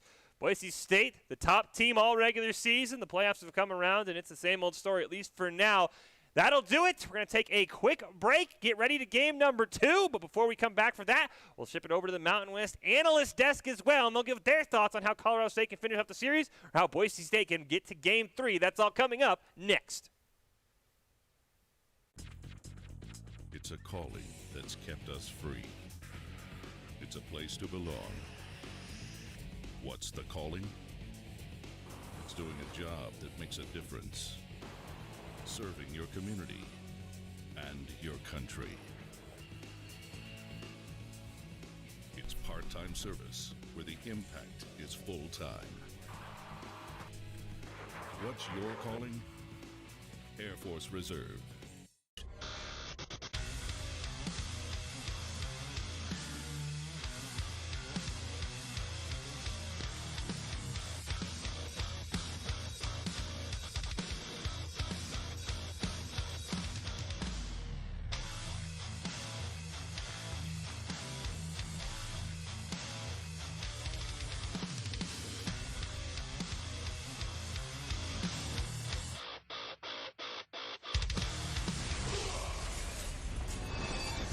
NationalGuard.com to begin your Guard adventure.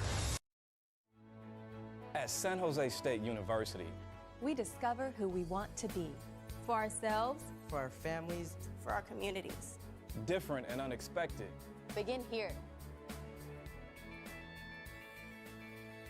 At the heart of a transforming valley, in a city that is tough and beautiful. We are Spartans.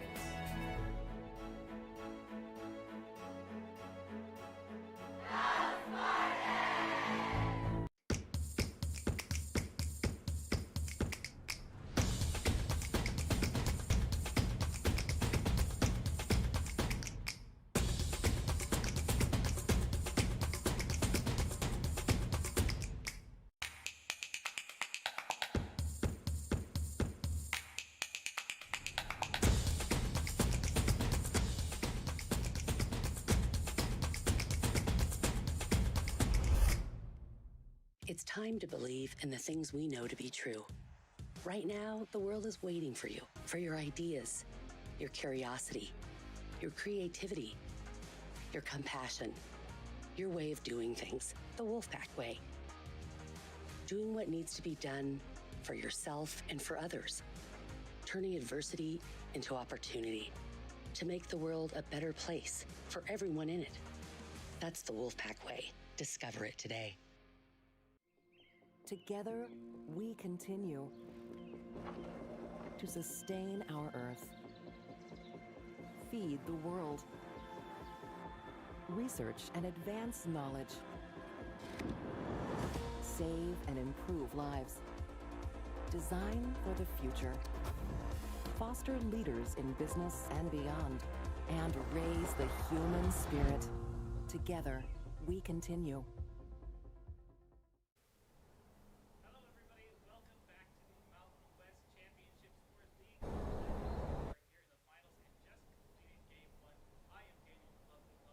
Joined once again by Chris Lantfried Alleman and Dieter Elegant Cabbage Handbicke.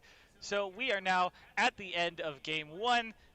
Boise State not pulling things out. Colorado, very dominant showing. Absolutely. It was not exactly what I was expecting to see going into this based on how they've played in the past, but I really have to applaud my teammates for picking their composition. You draft an Olaf and a Karma, and you let this Olaf just be sped up and run through everything. They picked it, and they played around it well, and I really have to applaud them for that. Definitely. And sometimes, you know, just building your composition, playing around it. Even though we were criticizing that draft for not picking up on that Orianna, the Ari did prove very effective. Elegant Cabbage, what were your thoughts on Boise State in terms of the way that they needed to play around their composition? Boise State, in the kind of confusingly, we thought that CSU would play more slowly, but in this composition, Boise needed to play slower, honestly. Like, they just kept taking these fights in the early game where they were going kind of even, but they were just giving more and more kills to this Olaf, and the Olaf just got ahead and ran them over. And even though the Kog'Maw was super ahead by the end of the game, there was nothing that he could do. He was trying to 1v9, but it just wasn't enough. And for Boise, I have to wonder what their mental is like at this point. These players, some of them were on the same team as last year, where they were in more or less the same exact position. One game to decide their fate. Of course, I believe they went up in game one last year, but now they're down, and I'm sure just the mental stress of, all right, we need to win the next two to get in. You know, our regular season was immaculate, and it would really suck to be them, honestly, if they lost this next one. So going into game two, picks and bans, what are your immediate thoughts? Let's start with Lantfried. I think the big thing is they have to ban Kichi Sivir. I mean, it's a huge problem. A single Boomerang Blade does 90% of your health bar once he gets fully online, and there's really no way to do anything against that other than try and draft somebody who can heal them back up. But we saw the Lulu providing all of these shields, and yes, it did a lot in the early game, but you can only shield one person versus the Karma who can shield an entire team. So getting rid of the Sivir, taking it off of the table for Kichi to play, I think is really going to be a big thing for Boise here, just because it kind of ran over the game with damage when it came to these team fights. I mean, we saw multiple times Red Hots try and go in, and Sivir just kind of kited back and casually did half of his health bar, which meant easy pickups for Rudy in the jungle to just walk in on that Olaf and run over the team fight. What you're seeing right now here is some gameplay. Foot, and they are being systematically erased from the map. 3 already down for 1 in favor of Colorado State University. The Rams are unrelenting here as they push down mid lane, but Ascent and team will be able to get on out. It is Dragon pointing. He's going to walk away. His team looks to glitter lands on it, is not able to find the snipe there, and now it's 1v1 against a pretty tanky top laner. But there is Ascent. He's going to back his buddy up. Meganar is out, and they have to get out of here, out of their own jungle, and towards their bottom tower. Ascent looking to maybe get there. I'm sorry, the tower is actually gone, so it does look like Boomerang will land. Going to fall to Rudolph, and the charm landing there on Dean. Kichi not done yet. E-Hug in the wall, and it looks like E-Hug is going to actually have a second life here on top of his third one, but it is gone in a matter of seconds. Game, set, match, teleport. Colorado State University will surely find game number. Welcome back into the Boise State Game Pants Esports Arena. Game 2 of the Mountain West League of Legends Championships. Almost upon us, Shizu. Colorado State 1 game away from claiming their first title. Boise State trying to reverse fortunes. They're staring down an 0-3 record all-time in the Mountain West Finals. And Boise State, I mean, Colorado State did everything and more to neutralize their aggression. I mean, Boise State looked like the team running scared, as we see here. Started back in 2018. Chizu called the first one. Maybe he's the bad luck charm at this point. Hey, don't put that on me. Hey, Boise State lost the first one you were in. Maybe I'm a good luck charm for like SJSU. CSU and UNLV. Don't you throw me under the bus. Every team but Boise State's going to want you back next year, Chizu. But unless, I'm retired. Leave me alone. Unless Boise State comes back here, we see how we got here. The Broncos, the 1 seed. Colorado State, the 2 seed. I think it was an excellent point made in our pre-show. 54 of the 55 regular season Mountain West games, and you can include the 2 playoff games as well, the better team, the team that finished higher in the standings, won. There was one single upset this entire season in the Mountain West. We're staring down the barrel of a second one. I don't know how much the second team upsetting the first team you'll count as an upset. Sure. Would have gotten it wrong if I was filling out this bracket in March. My other bracket's not much better, though, so maybe I should have filled out this one. But we get ready to go in for Game 2 draft, and I mean, Boise State, they've got to come up with a new plan. I think that, I mean, it was a great job by Colorado State. They got the Gragas way, and Goblin felt uncomfortable. I think that's where Boise State's got to start. That Cho'Gath has got to go. I'm not a fan. Bring back the Scion, maybe the Shen or the Ornn, but something's got to change in that top lane because that Cho'Gath was just, unfortunately, we never really saw anything after First Blood. I mean, they hit it on the head on the analyst desk. But like I mentioned, you want this game to draw out, and I don't know what it was. Boise State just had to Sonic it up and go fast. I mean, I don't know if I have any necessarily issues with the Kog'Maw pick because it did have a scoreline attached to it. Yep. I have an issue with, like, I guess the play style is going to be the terminology I'm going to use, but even then, it's not necessarily an issue. It was hard for Boise State to find an angle.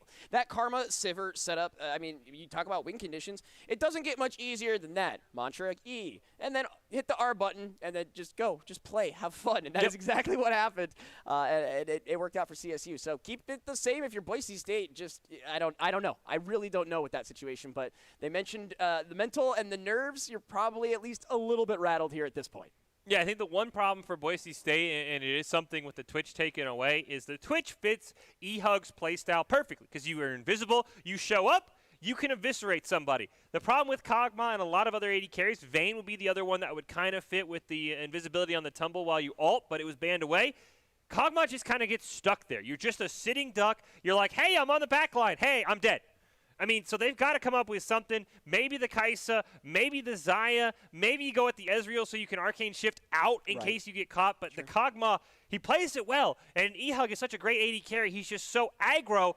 AD carries aren't built to be aggro, and that's the biggest problem right there. Is What are you Kog'Maw's not talking meant to about? be on the back line. Listen, you know how it works on the bottom lane. You have an ADC. He's going to flash into both of them. Yep. It's your job to keep them alive. And Yep. if you don't, you're the bad support. I don't think that's the case whatsoever. Because, again, we saw the bottom lane actually kind of very strong there in the early parts, as we mentioned, as far as the trades are concerned, even staving off some early aggression once that Olaf decided to rotate down. So, again, I think you just take this draft, kind of crumple it up, toss it away, go with something new, something fresh, the old Yamato cannon. Play your game. If that means you keep the Kog'Maw and work around it, sure, maybe we grab that Shen that you were talking about, Fish. You know, a little bit of extra added protection, anything to allow him to move, because we saw, like they were saying on the desk, 1v9 attempts, but you can't.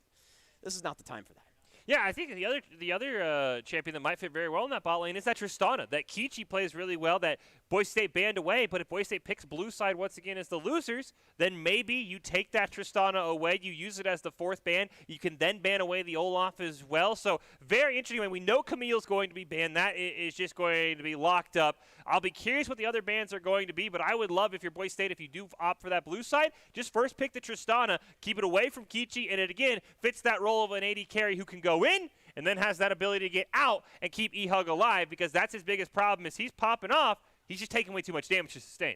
Well, and I want to see full team fights. You know, I don't think I saw Boise State get an opportunity. That just speaks to the credentials of CSU. They were able to get ahead in that early part. It was the back and forth, and like we mentioned, Boise State would pick up a little bit, and CSU would just get that much more, and that much more becomes a whole heck of a lot more time and time and time and time again. Boise State can't be playing for table scraps, and that's essentially what they were doing throughout the entirety of that game.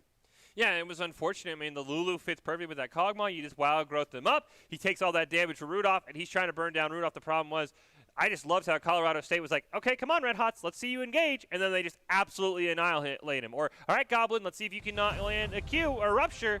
And then, unfortunately, he gets caught out and just takes 80% damage. Those champions don't have enough lifesteals. So Colorado State played that perfectly. Same sides here for game number 2. Okay. But I'll be really, really curious for Boise State. I think you got to ban away the Camille and the Olaf. Hey, look, my boy Gem Summit is telling you to also leave me alone. Stop being mean to me. I am the only person who's ever been mean to you, Chizu, is the other team when Boise State's playing and you're casting the game. Yeah, I am the world's most biased caster, and I wear it with pride. But that being said, looking for the first removal from the field here. And again, I am assuming we are going to see the Rumble.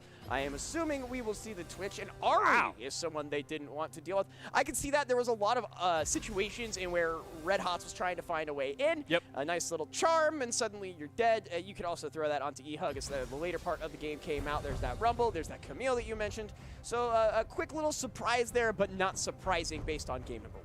Yeah, and I think that the analyst desk even pointed it out. Ari's not something that Kapari plays a lot of. I mean, the Orianna is kind of his favorite. So you're almost banning away, you know, to take a word from you, a tertiary pick to let a guy on his primary pick. So it is kind of interesting that they scared the Yara. I mean, Boise State, we already knew what Colorado State was going to ban, right? It was going to be the Rumble. It was going to be the Twitch. They leave the Olaf and the Tristana up. One of those is going over the side of Colorado State, and I'm guessing it's going to be the Olaf. Yeah, I'm not entirely sure as far as, you know, what these guys want to prioritize now. I mean, again, we saw Kog'Maw last game. That's the beautiful thing about Collegian is you can really get some tasty, spicy picks here. Yeah. You know, just the whole smorgasbord of opportunities as far as these champions are concerned. They're going to get rid of that Gragas. We know that Goblin really does enjoy playing that weak side. Just kind of wait and see.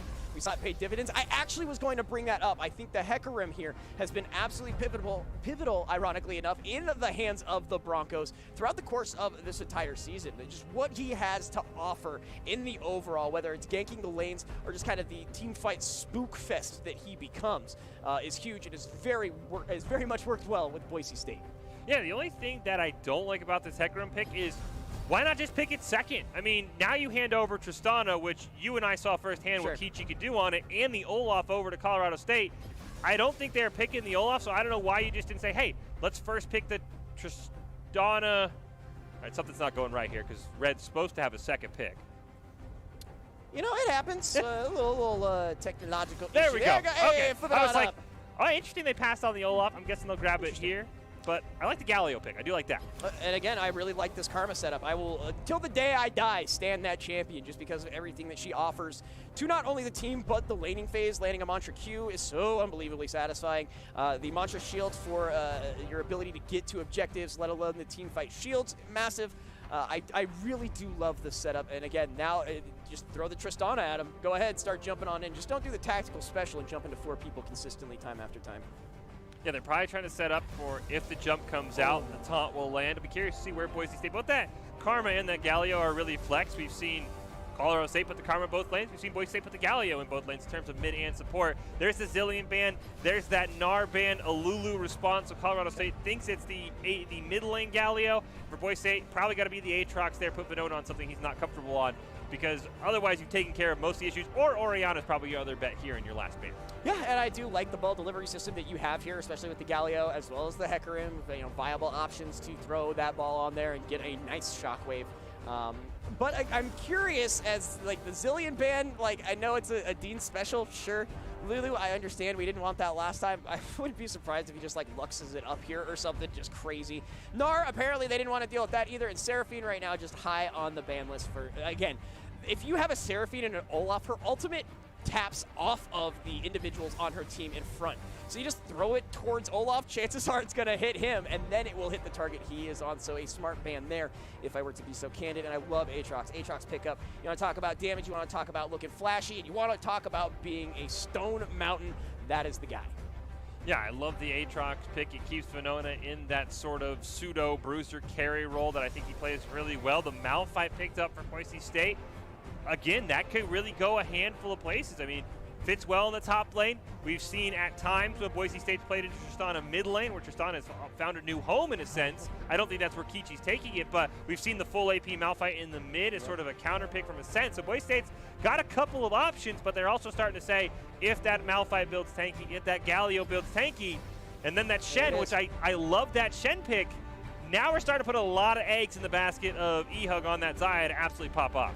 The idea is to just smash every single one of those individuals, with the exception of Xayah, has the ability to just kind of go to a spot and do the thing. And I know that's like super top tier pro analysis kind of jargon. It's definitely not, but you can just pick your go spot. Malphite jumps on in, Hero's entrance on top of it, and then you stand united whoever needs the secondary help. I love how just tanky and available Boise State is here. I love that Silas pick as well. He's a great counter into Malphite. So now that unstoppable force that teams usually have to worry about from Boise State's side, going to be even more charged up on the side of that Colorado State side. So I'll be curious to see maybe Boise State tries to get a little bit creative. Maybe you put that Malphite in a different lane, but in the end, that team fight is still going to have, you're looking at Silas is going to have an ult, Malphite's going to have an ult, who's going to press R first, and who's going to do the most damage. We're going to get an explosive game here, but before we get to that, we'll throw it over to Glovely and the Mountain West analyst desk as they're going to break it down. Who's got the advantage going into game number 2, the Rams, one game away from victory. Hello, everybody. Welcome back to the analyst desk. We're in for game 2. We're going to jump immediately into it. Dear, we had Boise State's draft there. It looks very different from game 1. Yeah, it does. I am a little bit worried about Boise State's damage. Really, it's just going to be all on the Xayah. They have a huge amount of CC with the Hecarim ult, with the Malphite ult, with the Galio, just with the Galio in general. So they will be able to support that Xayah, but I'm a little bit worried that if this Olaf Karma just does what it did last game, the Xayah's going to die, and BSU will lose team fights. I'm going to have to disagree with you there. I think that Ascent has played the Malphite previously in the past, and when he did, he played it as this scary AP Malphite that jumps on you with the ult, and then you're dead. It wipes out a whole team. On the other hand, Lanfried, what do you think about Colorado? It's an interesting composition. I really was not expecting the Ari ban to come through from Boise. I didn't think it was that much of a problem, but CSU opting for the Tristana, as that was open this time. I know that Kichi thinks the champion is extremely strong, and I think in terms of just picking an 80 carry in the first rotation, he prefers the Tristana blind over the Sivir on this current patch at least, and it's going to be interesting to see how he decides to play that out, because late game she will have some self-peel with that ultimate to knock everyone back. The rocket jump resets obviously could be a problem if CSU starts getting ahead here. But really, again, like like Dieter mentioned, it's the Olaf karma that I'm very concerned about right here, because Olaf doesn't care about any of it. He'll just run through it all again. Well, that's what you hear from our analysts. We don't have a lot of time before we get into games, so real quick, let's see. Who do you think is going to win? Lentfried, who's your pick? I got to give this one to Boise, actually. I do really like their draft. All right, Elegant Cabbage, what do you think? Weirdly, I have to go with CSU. I think they have a really strong team fight comp. Well, the two of you have flipped the script on us. I am still worried about that Olaf, but honestly, I like that Boise State has drafted something with a bit more focus on being able to pick the fights where they happen. So we're going to hand it on back to the caster's desk, and we'll see the rest of you after game 2. 2/3 of the analyst wants to come back for a game 3. One of them says, you know what, this is CSU in 2, call it GG. I do think the one thing, and I think they made a great point about it, is the power of that Olaf karma. Yeah. Why not just pick Olaf over Hecarim if you're Boise State? We've seen Red Hots play it. I mean, the fact that they said, Olaf dominated us, let's see if he can do it again. I mean, that's the one thing that really concerns me about Boise State's draft. This is one of those drafts that we saw from Boise State on the way up to this moment, where I even posed the question to Glovely, is that just too much tank? And I believe it was even a little less tankier than what we are currently seeing in that instance. Watch the point of contact of the Hecarim engage, followed by the taunt as far as the Galio is concerned, as well as the Justice Punch. They are going to pinball whatever individual they find away from the rest of the crew, and it is actually kind of hilarious to watch. You get the Onslaught of Shadows, then you're getting bopped this way, that way, getting pushed up. I mean, outfights there now. Just the CC and the ping-pong nature of the Boise State comp is super fun to watch. So, I mean, we could very well see a game 3, but you never know when it comes to Boise State in the postseason. Yeah, I do think the one thing that maybe, we're just not giving enough credit to is Hecarim can flex to be a DPS. We haven't seen it. The new items have hurt. He can flex to be a DPS. We've seen Ascent. Lovely mentioned it. He's played that more AP, one-shotty, meme, you're climbing in silver build for Malphite where you're full AP and you're just one-shotting people. He might pull that off. My only concern, and this was a great response by Kapari, Silas is one of those champions either you really know how to play him or you're like, I hate this champion and I think he should just never allowed to be played because he's way too much lifesteal. That was a great pickup to say, I see your Malphite, I'll be Malphite, but with more healing and better AP scaling. And that's the one thing I'm worried about for Boise State is Ascent could fly in, and then Kapari goes flying past him, and then both backlines are knocked up in the air, and Kapari's going to do more damage on the follow-up. Absolutely, man, and that's always the problem you run into as far as Silas being on the opposite side. You're like, hey, I got this move. Oh, so do you, dang it. And there's just that feeling of harder. That's not fair. Not to mention you get better scaling, so all those extras you get on on your ultimates. So we'll have to see. That does require a certain level of not know-how, but just smart play on a Silas. Yeah, you can jank any of these cool ultimates. It's using them correctly and then sustaining the fight around it as well that will become the huge deal. Like you said, in the very beginning of this game, that mid lane's actually going to be really funny to watch. Yeah, I do think the one thing that kind of comes to mind is it would be totally against the Boise State and how they've got there is you full send on the back line, you Malphite ult in, you Onslaught of Shadows in, you stay united on the Malphite, you Hero's Entrance on the Malphite, and you're like, hey, E-Hug, good luck back there against the Silas. We're all four-man diving the back line, and maybe E-Hug flash Featherstorms to dodge the Unstoppable Force, but maybe that's Boise State's strategy. Instead of going front to back, they go back to front. Whatever works, man, and that's the thing is they need to find something that works. So mixing it up, like we said, very different draft as the analysts were saying just a little bit ago.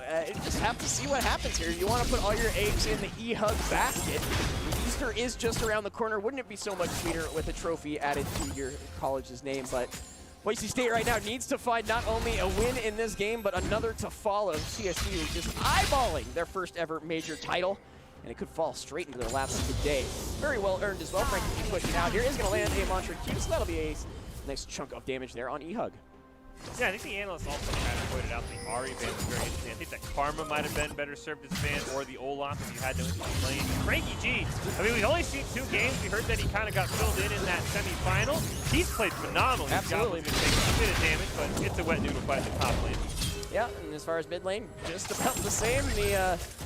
The mages that are a bit bruisier just going to be smacking each other around, but just relatively normal starts all around. I mean, jugglers have picked up their respective items.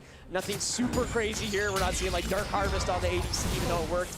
Taunt almost lands. Good use of the shield right there, but Frank gets him out of the way. Karma is going to be a thorn in Boise State's side. If we get to a game 3, I would be shocked if Karma gets to see the Rift for a 3rd time. Sure. Frankie G has been so excellent on that champion. And I think this might be a game that more suits Colorado State's style. I mean, unless Ascent gets some kind of crazy teleport play at level 6, I think we're going to just see farm it out. Around that 23-minute mark is when Kichi popped off against Savannah. You might be able to do the same thing here in like a 2-2 game where we're cheering for more kills. Well, looks like Kapari taking a pretty sizable amount of damage here. Ascent able to just move his way on up. But yeah, as you mentioned, the longer this game goes, you know, you got to think about mental fatigue as well. But instead, we're getting jumped in, we're getting flashes, and here comes, wow, actually going to get the exhaust out. So let's just burn a couple of summoner spells. The flash coming out from the Galio, but you're going to lose the exhaust and the flash from the support on CSU. Looks like he's jumping back in here. Actually, he's going to get tethered down. Teleport is coming on in from the side of CSU. Rudolph 9 is here, but as well as Kopari, and is jumping on in. Kopari finds that first one. Ascent is soon to follow, 2 for the side of CSU. Yeah, it was a great response for Kopari teleporting in. Ascent hadn't backed yet, so he just didn't have enough mana, and the Malphite, you know, more of a tank than an actual DPS, so he doesn't have those quick bursty cooldowns, and as soon as they ran into each other, kind of. Maybe? Not really. You like to believe. Yeah. As a support, you like to believe that that is going to work 100% of the time. It's like more like 10%. Just lose a 0, but you know, it's a good opportunity for Dean. Just not able to capitalize on it with E-Hug, so continue to push this lane. Massive wave right there. Let's take another look. Yeah, I mean, you could see the junglers were heading on a collision path. And I think Boise State thought they had won this, but this is a great teleport. And right here, Boise State should probably just disengage. I don't know if they didn't see the teleport. Yeah, I don't think they had any vision on it. Yeah, they must not have. And they just unfortunately walked right into the trap. Yep. That was super unfortunate if you're a Boise State fan. If you're a CSU fan, you're probably loving that. That was sneaky deaky. And you can see not only a first blood, but a second one to follow. Making sure you're a mid laner as well as you're feeling good. Kopari now is feeling himself and just jumps in here on Ascent. Puts out a sizable amount of damage following it up there. He's able to get a splash and Ascent pushed under his tower here. He's going to have Red Hot to the wings here for just a little bit. Oh! Forced the flash out, and I don't think he necessarily needed to do that, but now Red Hot's here trying to flank, pushes Kopari under the tower, but unfortunately not going to be able to help. Teleport is coming on in as well. The Abduct and Abscond steals the ultimate there, but is going to die in the process. Meanwhile, Boise State has rotated up. Venona is going to be caught out. 1v3. Exhaust is down. Boise State still has it, despite the fact they had some fights on the bottom side. E-Hug finds his first of the day. Or game. That's Colorado State being a little bit too over aggressive. I saw what Ascent was doing, and I was going to actually point it out before that gank happened. You knew that Kopari was going to hit 6 bursts. Ascent's probably saying he can steal my ult and double kill us. That's why Ascent's so far back. He steals the Onslaught of Shadows. Great little snipe there. And then this time it's Venona who's like, hey, I'm teleporting in for something. Great exhaust there by Dean. Flash force to be used by E-Hug, but he needs that kill for Boise State to get back in that game. But that Silas is going to be a major problem, and all the while, plates in First Dragon should comfortably fall right into that Colorado State lap. Absolutely. I like the idea. I really do. Kopari not able to get on out. He just gets the Rolling Stone right in the face and try to disappear. But again, it shows that Kopari is very comfortable with what is going on, and that could be devastating alone for the side of Boise State University. If they are not able to check that ego and they just allow him to jump on in and flail his chains around, smacking dudes, it's going to be bad news for Boise State University. They are 2-1-1, so 100% kill participation so far on Kopari. Yeah, you're going to have to find that route to move now quickly into your build because the amount of healing that Silas can do. Absolutely insane with the Kingslayer plus the Conqueror. The Conqueror healing was nerfed quite a bit. Yeah, I mean, Boise State's, I mean, they have the comp where if everybody's level 6, you can see how everything kind of pieces together. But the problem is getting to that level 6 point and surviving. Kopari is there, Sense and Red Hots, they find a target. Kopari actually able to get out with the ultimate from the Malphite that he stole. We talked about him using it aggressively. How about to escape? What a move there from Kopari. Nice rotation from Boise State, but they ultimately get nothing from it. Now, unfortunately, Red Hot just now being level 6, so he would have had that Onslaught of Shadows about a second later. Kichi gets rooted. And I don't know if I like Kichi's chances in this matchup here, especially if E-Hug gets that Feather Storm. So Kichi's got to play very safe because very aggressive for E-Hug. I thought we might get a fight. We will.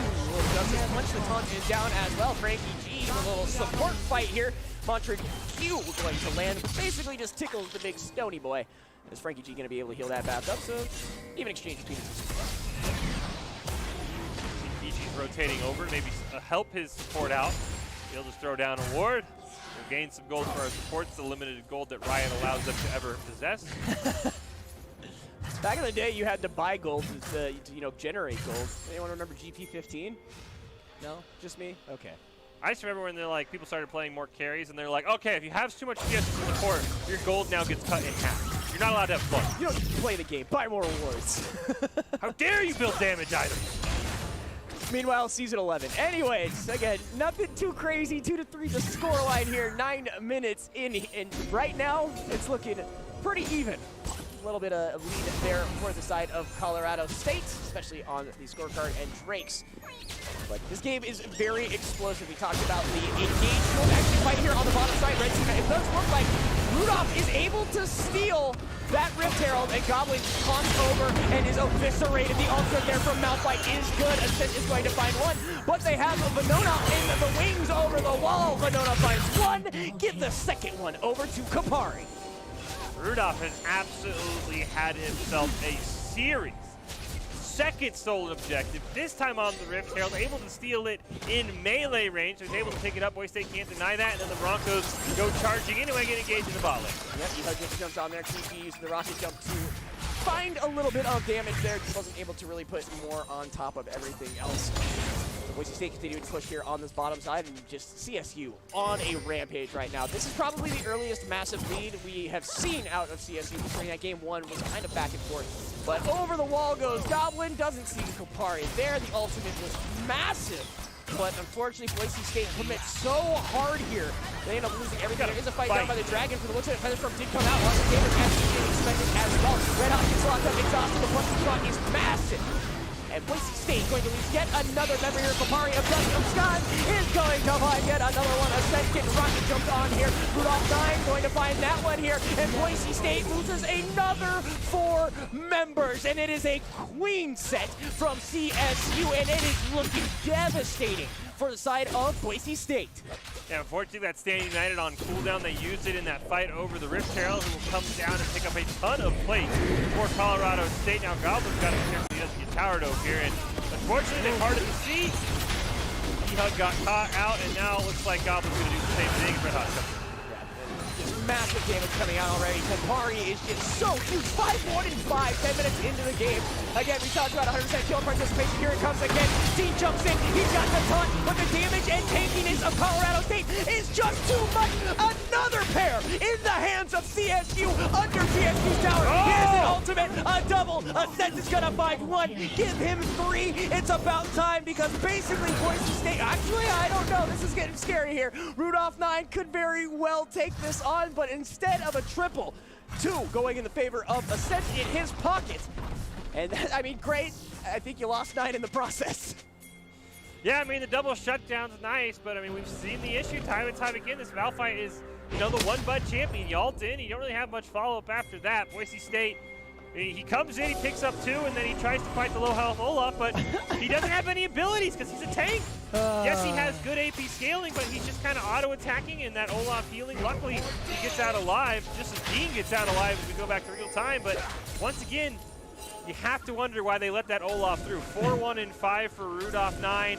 I mean, he's going to be a problem once again, and all this great CC, none of it matters if he presses his R. No, absolutely, and that was what Boise State did not want to have happen. Again, the scoreline is absolutely massive when you look at it. 6,000 gold lead, already the difference, and they're looking for another Drake here. Boise State has come back from, leads, or I'm sorry, down from this kind of a differential before. It's kind of the cattywampus nature of collegiate league, but we'll see, as it looks like Dean was not able to get the full distance on that just punch, and is not even going to be able to find the taunt. Red Hawk is going to be caught on out here by a Venona, but is not going to lose their life in the process. Goblin pushing hard on that top lane. Let's go, looking for as much resource as he can, considering those plates will fall here in about a minute and a half. He gets that extra gold on that Chen. He's got to be as tanky as possible for that Stand United. I'm not sure it was what Boise State wanted, but with all these powerful ultimates, you play the 50-50, it's a Cloud Soul, pick up 4 Cloud Drakes, and you have a very short cooldown. It's the Ocean Dragon instead, they'll still take it. probably the best Dragon Soul in the game. Yeah. But can Boise State get the soul is going to be the question, because right now Rudolph at 9 has picked up almost every objective this entire series. It is a long way to the top right now. It looks like they are going to force the flash out of Frankie G. Again, a player who was basically substituted in last week and has found a new home in the support lane and just has been stunning this entire time. We saw him on the Thresh last week. Now favoring the Karma, and look at that, they're going to find themselves possibly, yeah, definitely, a full-plated bottom tower in the pocket there of Kichi. Yeah, first turret of the game. All that gold goes over to Kichi. Now that Tucson is going to be very difficult to deal with. They're setting up a kill here onto Kapari, but I don't know if Ehug and Dean win this 1v2. And that's what I'm worried about. Yeah. I mean, we saw what 1v3 looks like. I just don't know if that's going to be the case, because they've A, fought back, and B, are even stronger than they previously were. So Boise State, again, just looking very bleak this time around. They need to find a way to just stabilize at this point. They need to find big objectives. They need to find a fight that ends up in their favor, because this even trade stuff, not working. Yeah, and unfortunately for Boise State, most of the time it hasn't even been even trade. Especially in this game. Yeah, they're already down almost 7K gold. Kapari, he's going to 1v1 Ascent here. Well, it looks like Ascent is going to be forced on out of here. Kapari of Skan going to force Ascent away. Doesn't get the kill, but, you know, has a little fun. Scares him a little bit and sends him back home in the interim. And gets that ult out of the way as well, which is the next team fight. If it does take place while it's on cooldown, Boise State will have a much harder time engaging. Red Hot's caught out. Here, his own jungle is going to be tethered down. Ehug is here.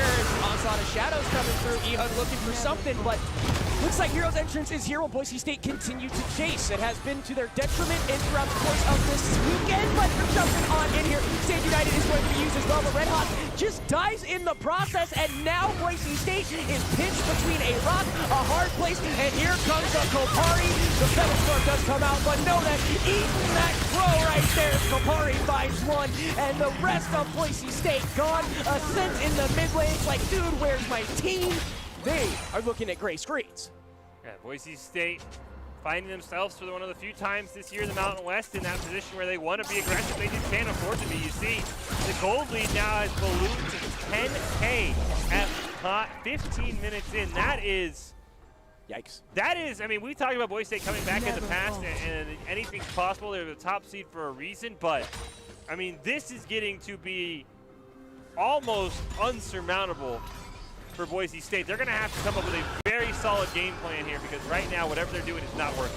Yeah, you know, Kopari with that Shen Stand United is going to be able to get back into any lane he so chooses. His teleport is also already almost up. That way, it's like the Shen mechanic setup. It literally is for that point. But it allows you, as that very strong 6'2" and 8 individual mid laner, to show up wherever and just smack around the rest of the crew. And that is exactly what has been happening with Colorado State. Every time they come across Boise State, they have the advantage. That flank setup right there was huge. It was massive. And it was because Boise State decided they wanted that fight. Boise State's probably just going to have to concede this dragon spawning in a minute. It's only going to put them on soul point, so it's not the biggest loss in the world, but Boise State takes that fight and loses. I mean, you have to wonder what hope, if anything, Boise State has. So this next fight has to be a very calculated risk.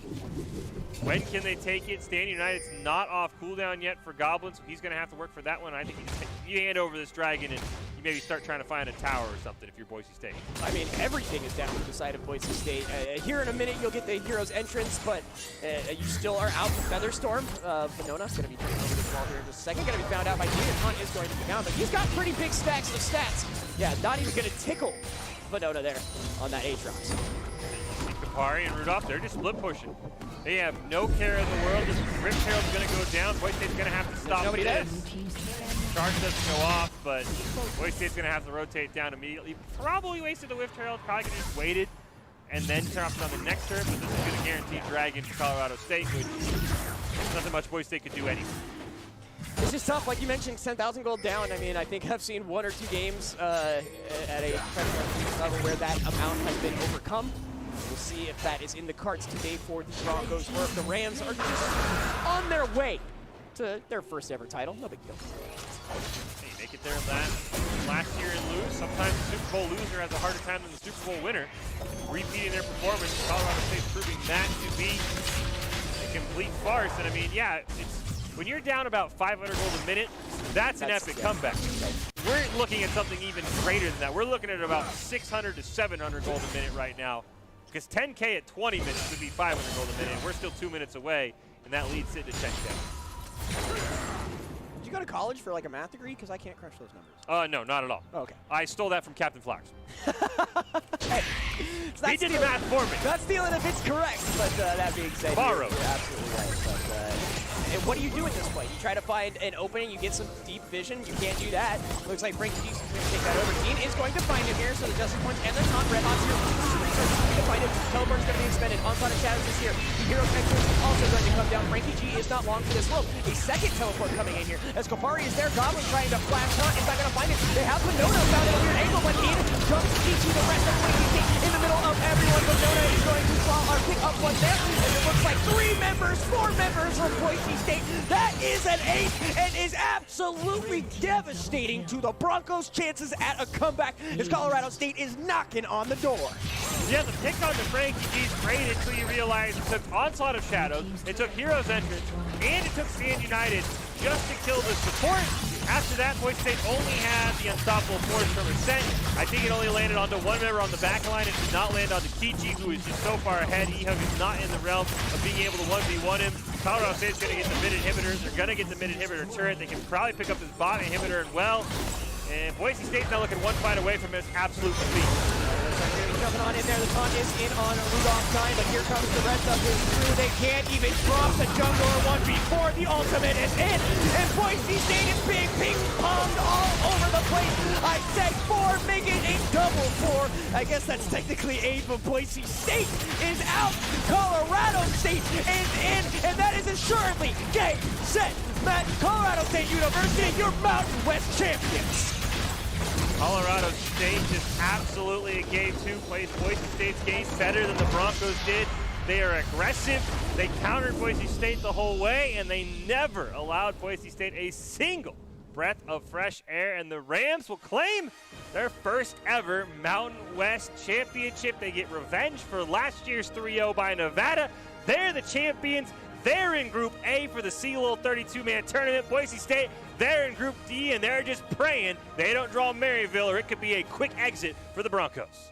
I mean, you get to feel good that you made it to at least the big tournament. You just hang your head a little bit lower. Once again, so close, but just not enough.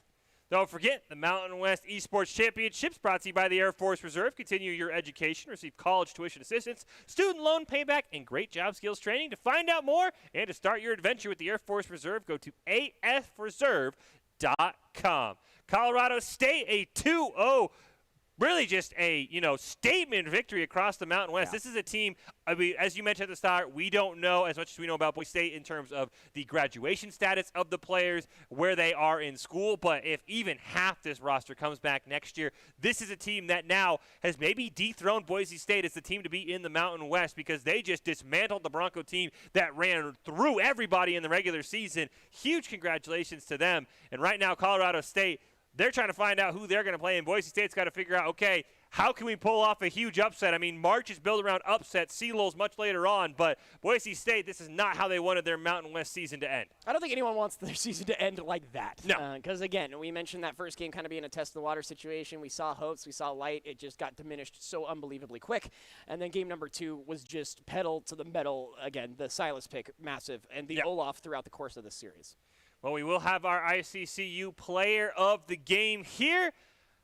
I mean, Rudolph 9 will be my choice. Do you have any suggestions? I mean, from the side of Colorado State, I mean, Boise State, unfortunately, when you get 0-2, there's hard to find more than just a few bright spots. So anyone else from the Rams? I mean, Kopari played great. I thought it was all Rudolph 9. I thought Kopari in game number 2 specifically had a really bright turn-on moment, as I like to say, where you flip that switch. We see him dive just recklessly under the tower, steals the ultimate. Just like the mechanics set of that in game number 2 has me leaning towards Kopari. But like you mentioned, Rudolph 9 just absolutely massive in all of these games.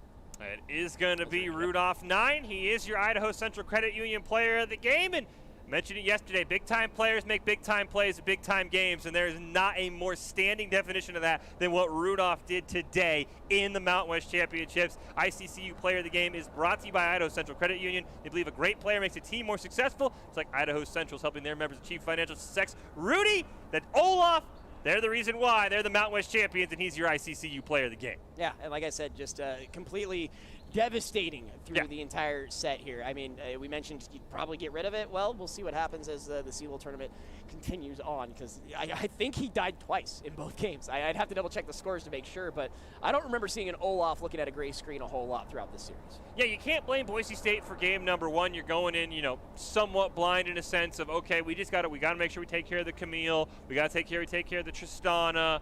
Got to make sure we take care of the Kane, which is what, we heard from the analyst, that's his more favorite champion. So, unfortunately, that Olaf goes through, but I think game two will live in infamy of why did, Hecarim not get there. But just a really good job by Rudy and the rest of the team. Yeah, absolutely, man, and it's just a great day for CSU, not necessarily so much for Boise State, but it is far from over. We got plenty of season left. Yeah, and then really quickly, I do want to get your thoughts. It's a very interesting one. You rooting for Colorado State and CLOL or no?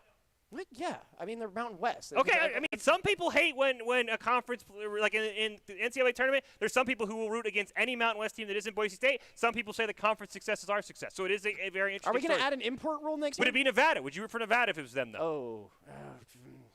Yeah, I'd probably still root for them. All right, I just have to make sure. They don't like me, so I don't know. Hey, maybe if you root for they would change it, but they didn't make it here, unfortunately. So Colorado State's your champions. They're in Group A. Boise State, they still punched their ticket. They're in Group D. They're going to have an uphill battle. I do think we have our wrap-up for the analyst desk. And so we'll pass it over to them, and they'll give their final thoughts on the Colorado State victory here today.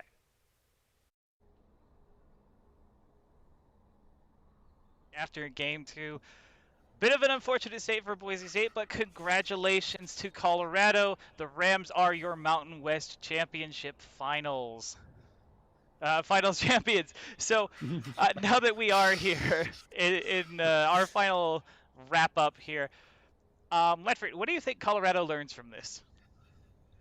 I think the big thing that CSU learns from this is that they can play more aggressive early game compositions. I've really only seen them play it when they are confident that every single player on CSU hard outplays or has an advantage. There's a giant skill gap there, and they just want to blow through these games and make sure they get a 2-0 win in a series. But I think doing it against Boise here is really critical because they brought the Boise composition in some senses of playing really aggressive and making these plays happen against them and made it work. So I think this is, for CSU, a really good learning opportunity again, because I've seen them play a 1-3-1. I've seen them play just about any kind of composition you can think of between scrims and competitive matches. So I think really showing up here today, especially with this karma for Frankie G and the Olaf for Rudy in the jungle, is just something that all teams need to be worried about now. All right, and of course we have the same question for you, Elegant Cabbage, Boise State. I think they've got a lot to learn from this one. Yeah, I think Boise, they need to learn how to, if they lose a game, decide why they lost that game and go into pick bans and ban it out. Like, they banned out the Ari, but I don't really think that was the reason they lost game one. If they took off the Olaf, I think that would have been just a completely different game too. And for CSU, for Colorado, I think the thing that they really took away from this match is that they can win. That even going into, like, this isn't the last game of the season for either of these teams. And CSU now has this confidence boost of, hey, we can beat a team that has two challenger players on it. We don't need to always, we are the underdogs, but they just won a game against Boise in 20 minutes. Like, they need to take these games and really just take that confidence and play with confidence for the rest of their season. I mean, that's the kind of thing that we see in your solo queue games, right? You may have lost the lane, but your team was able to back you up. It is a team-based game, and sometimes it's just how you build your composition, how your team plays to that composition, that results in your win and loss ratio. Well, that is going to be all for us for tonight for the Mountain West Conference Championship Finals. But keep your eyes peeled because these two teams are both going to the collegiate final, or to the collegiate championships, where both of them will be seeded into their own respective slots. So we hope to see you all there. And in the meantime, everybody, have a good night. Have a good night. Indeed. Venona is going to put Boise State on the back foot, and they are being systematically erased from the map. 3 already down for 1 in favor of Colorado State University. The Rams are unrelenting here as they push down mid lane, but Ascent and team will be able to get on out. It is Dragon Point. The damage and tankiness of Colorado State is just too much. Another pair in the hands of CSU under CSU's tower. Here's an ultimate, a double. Ascent is gonna find 1. Give him 3. It's about time because basically Boise State, actually, I don't know. This is getting scary here. Rudolph 9 could very well take this on, but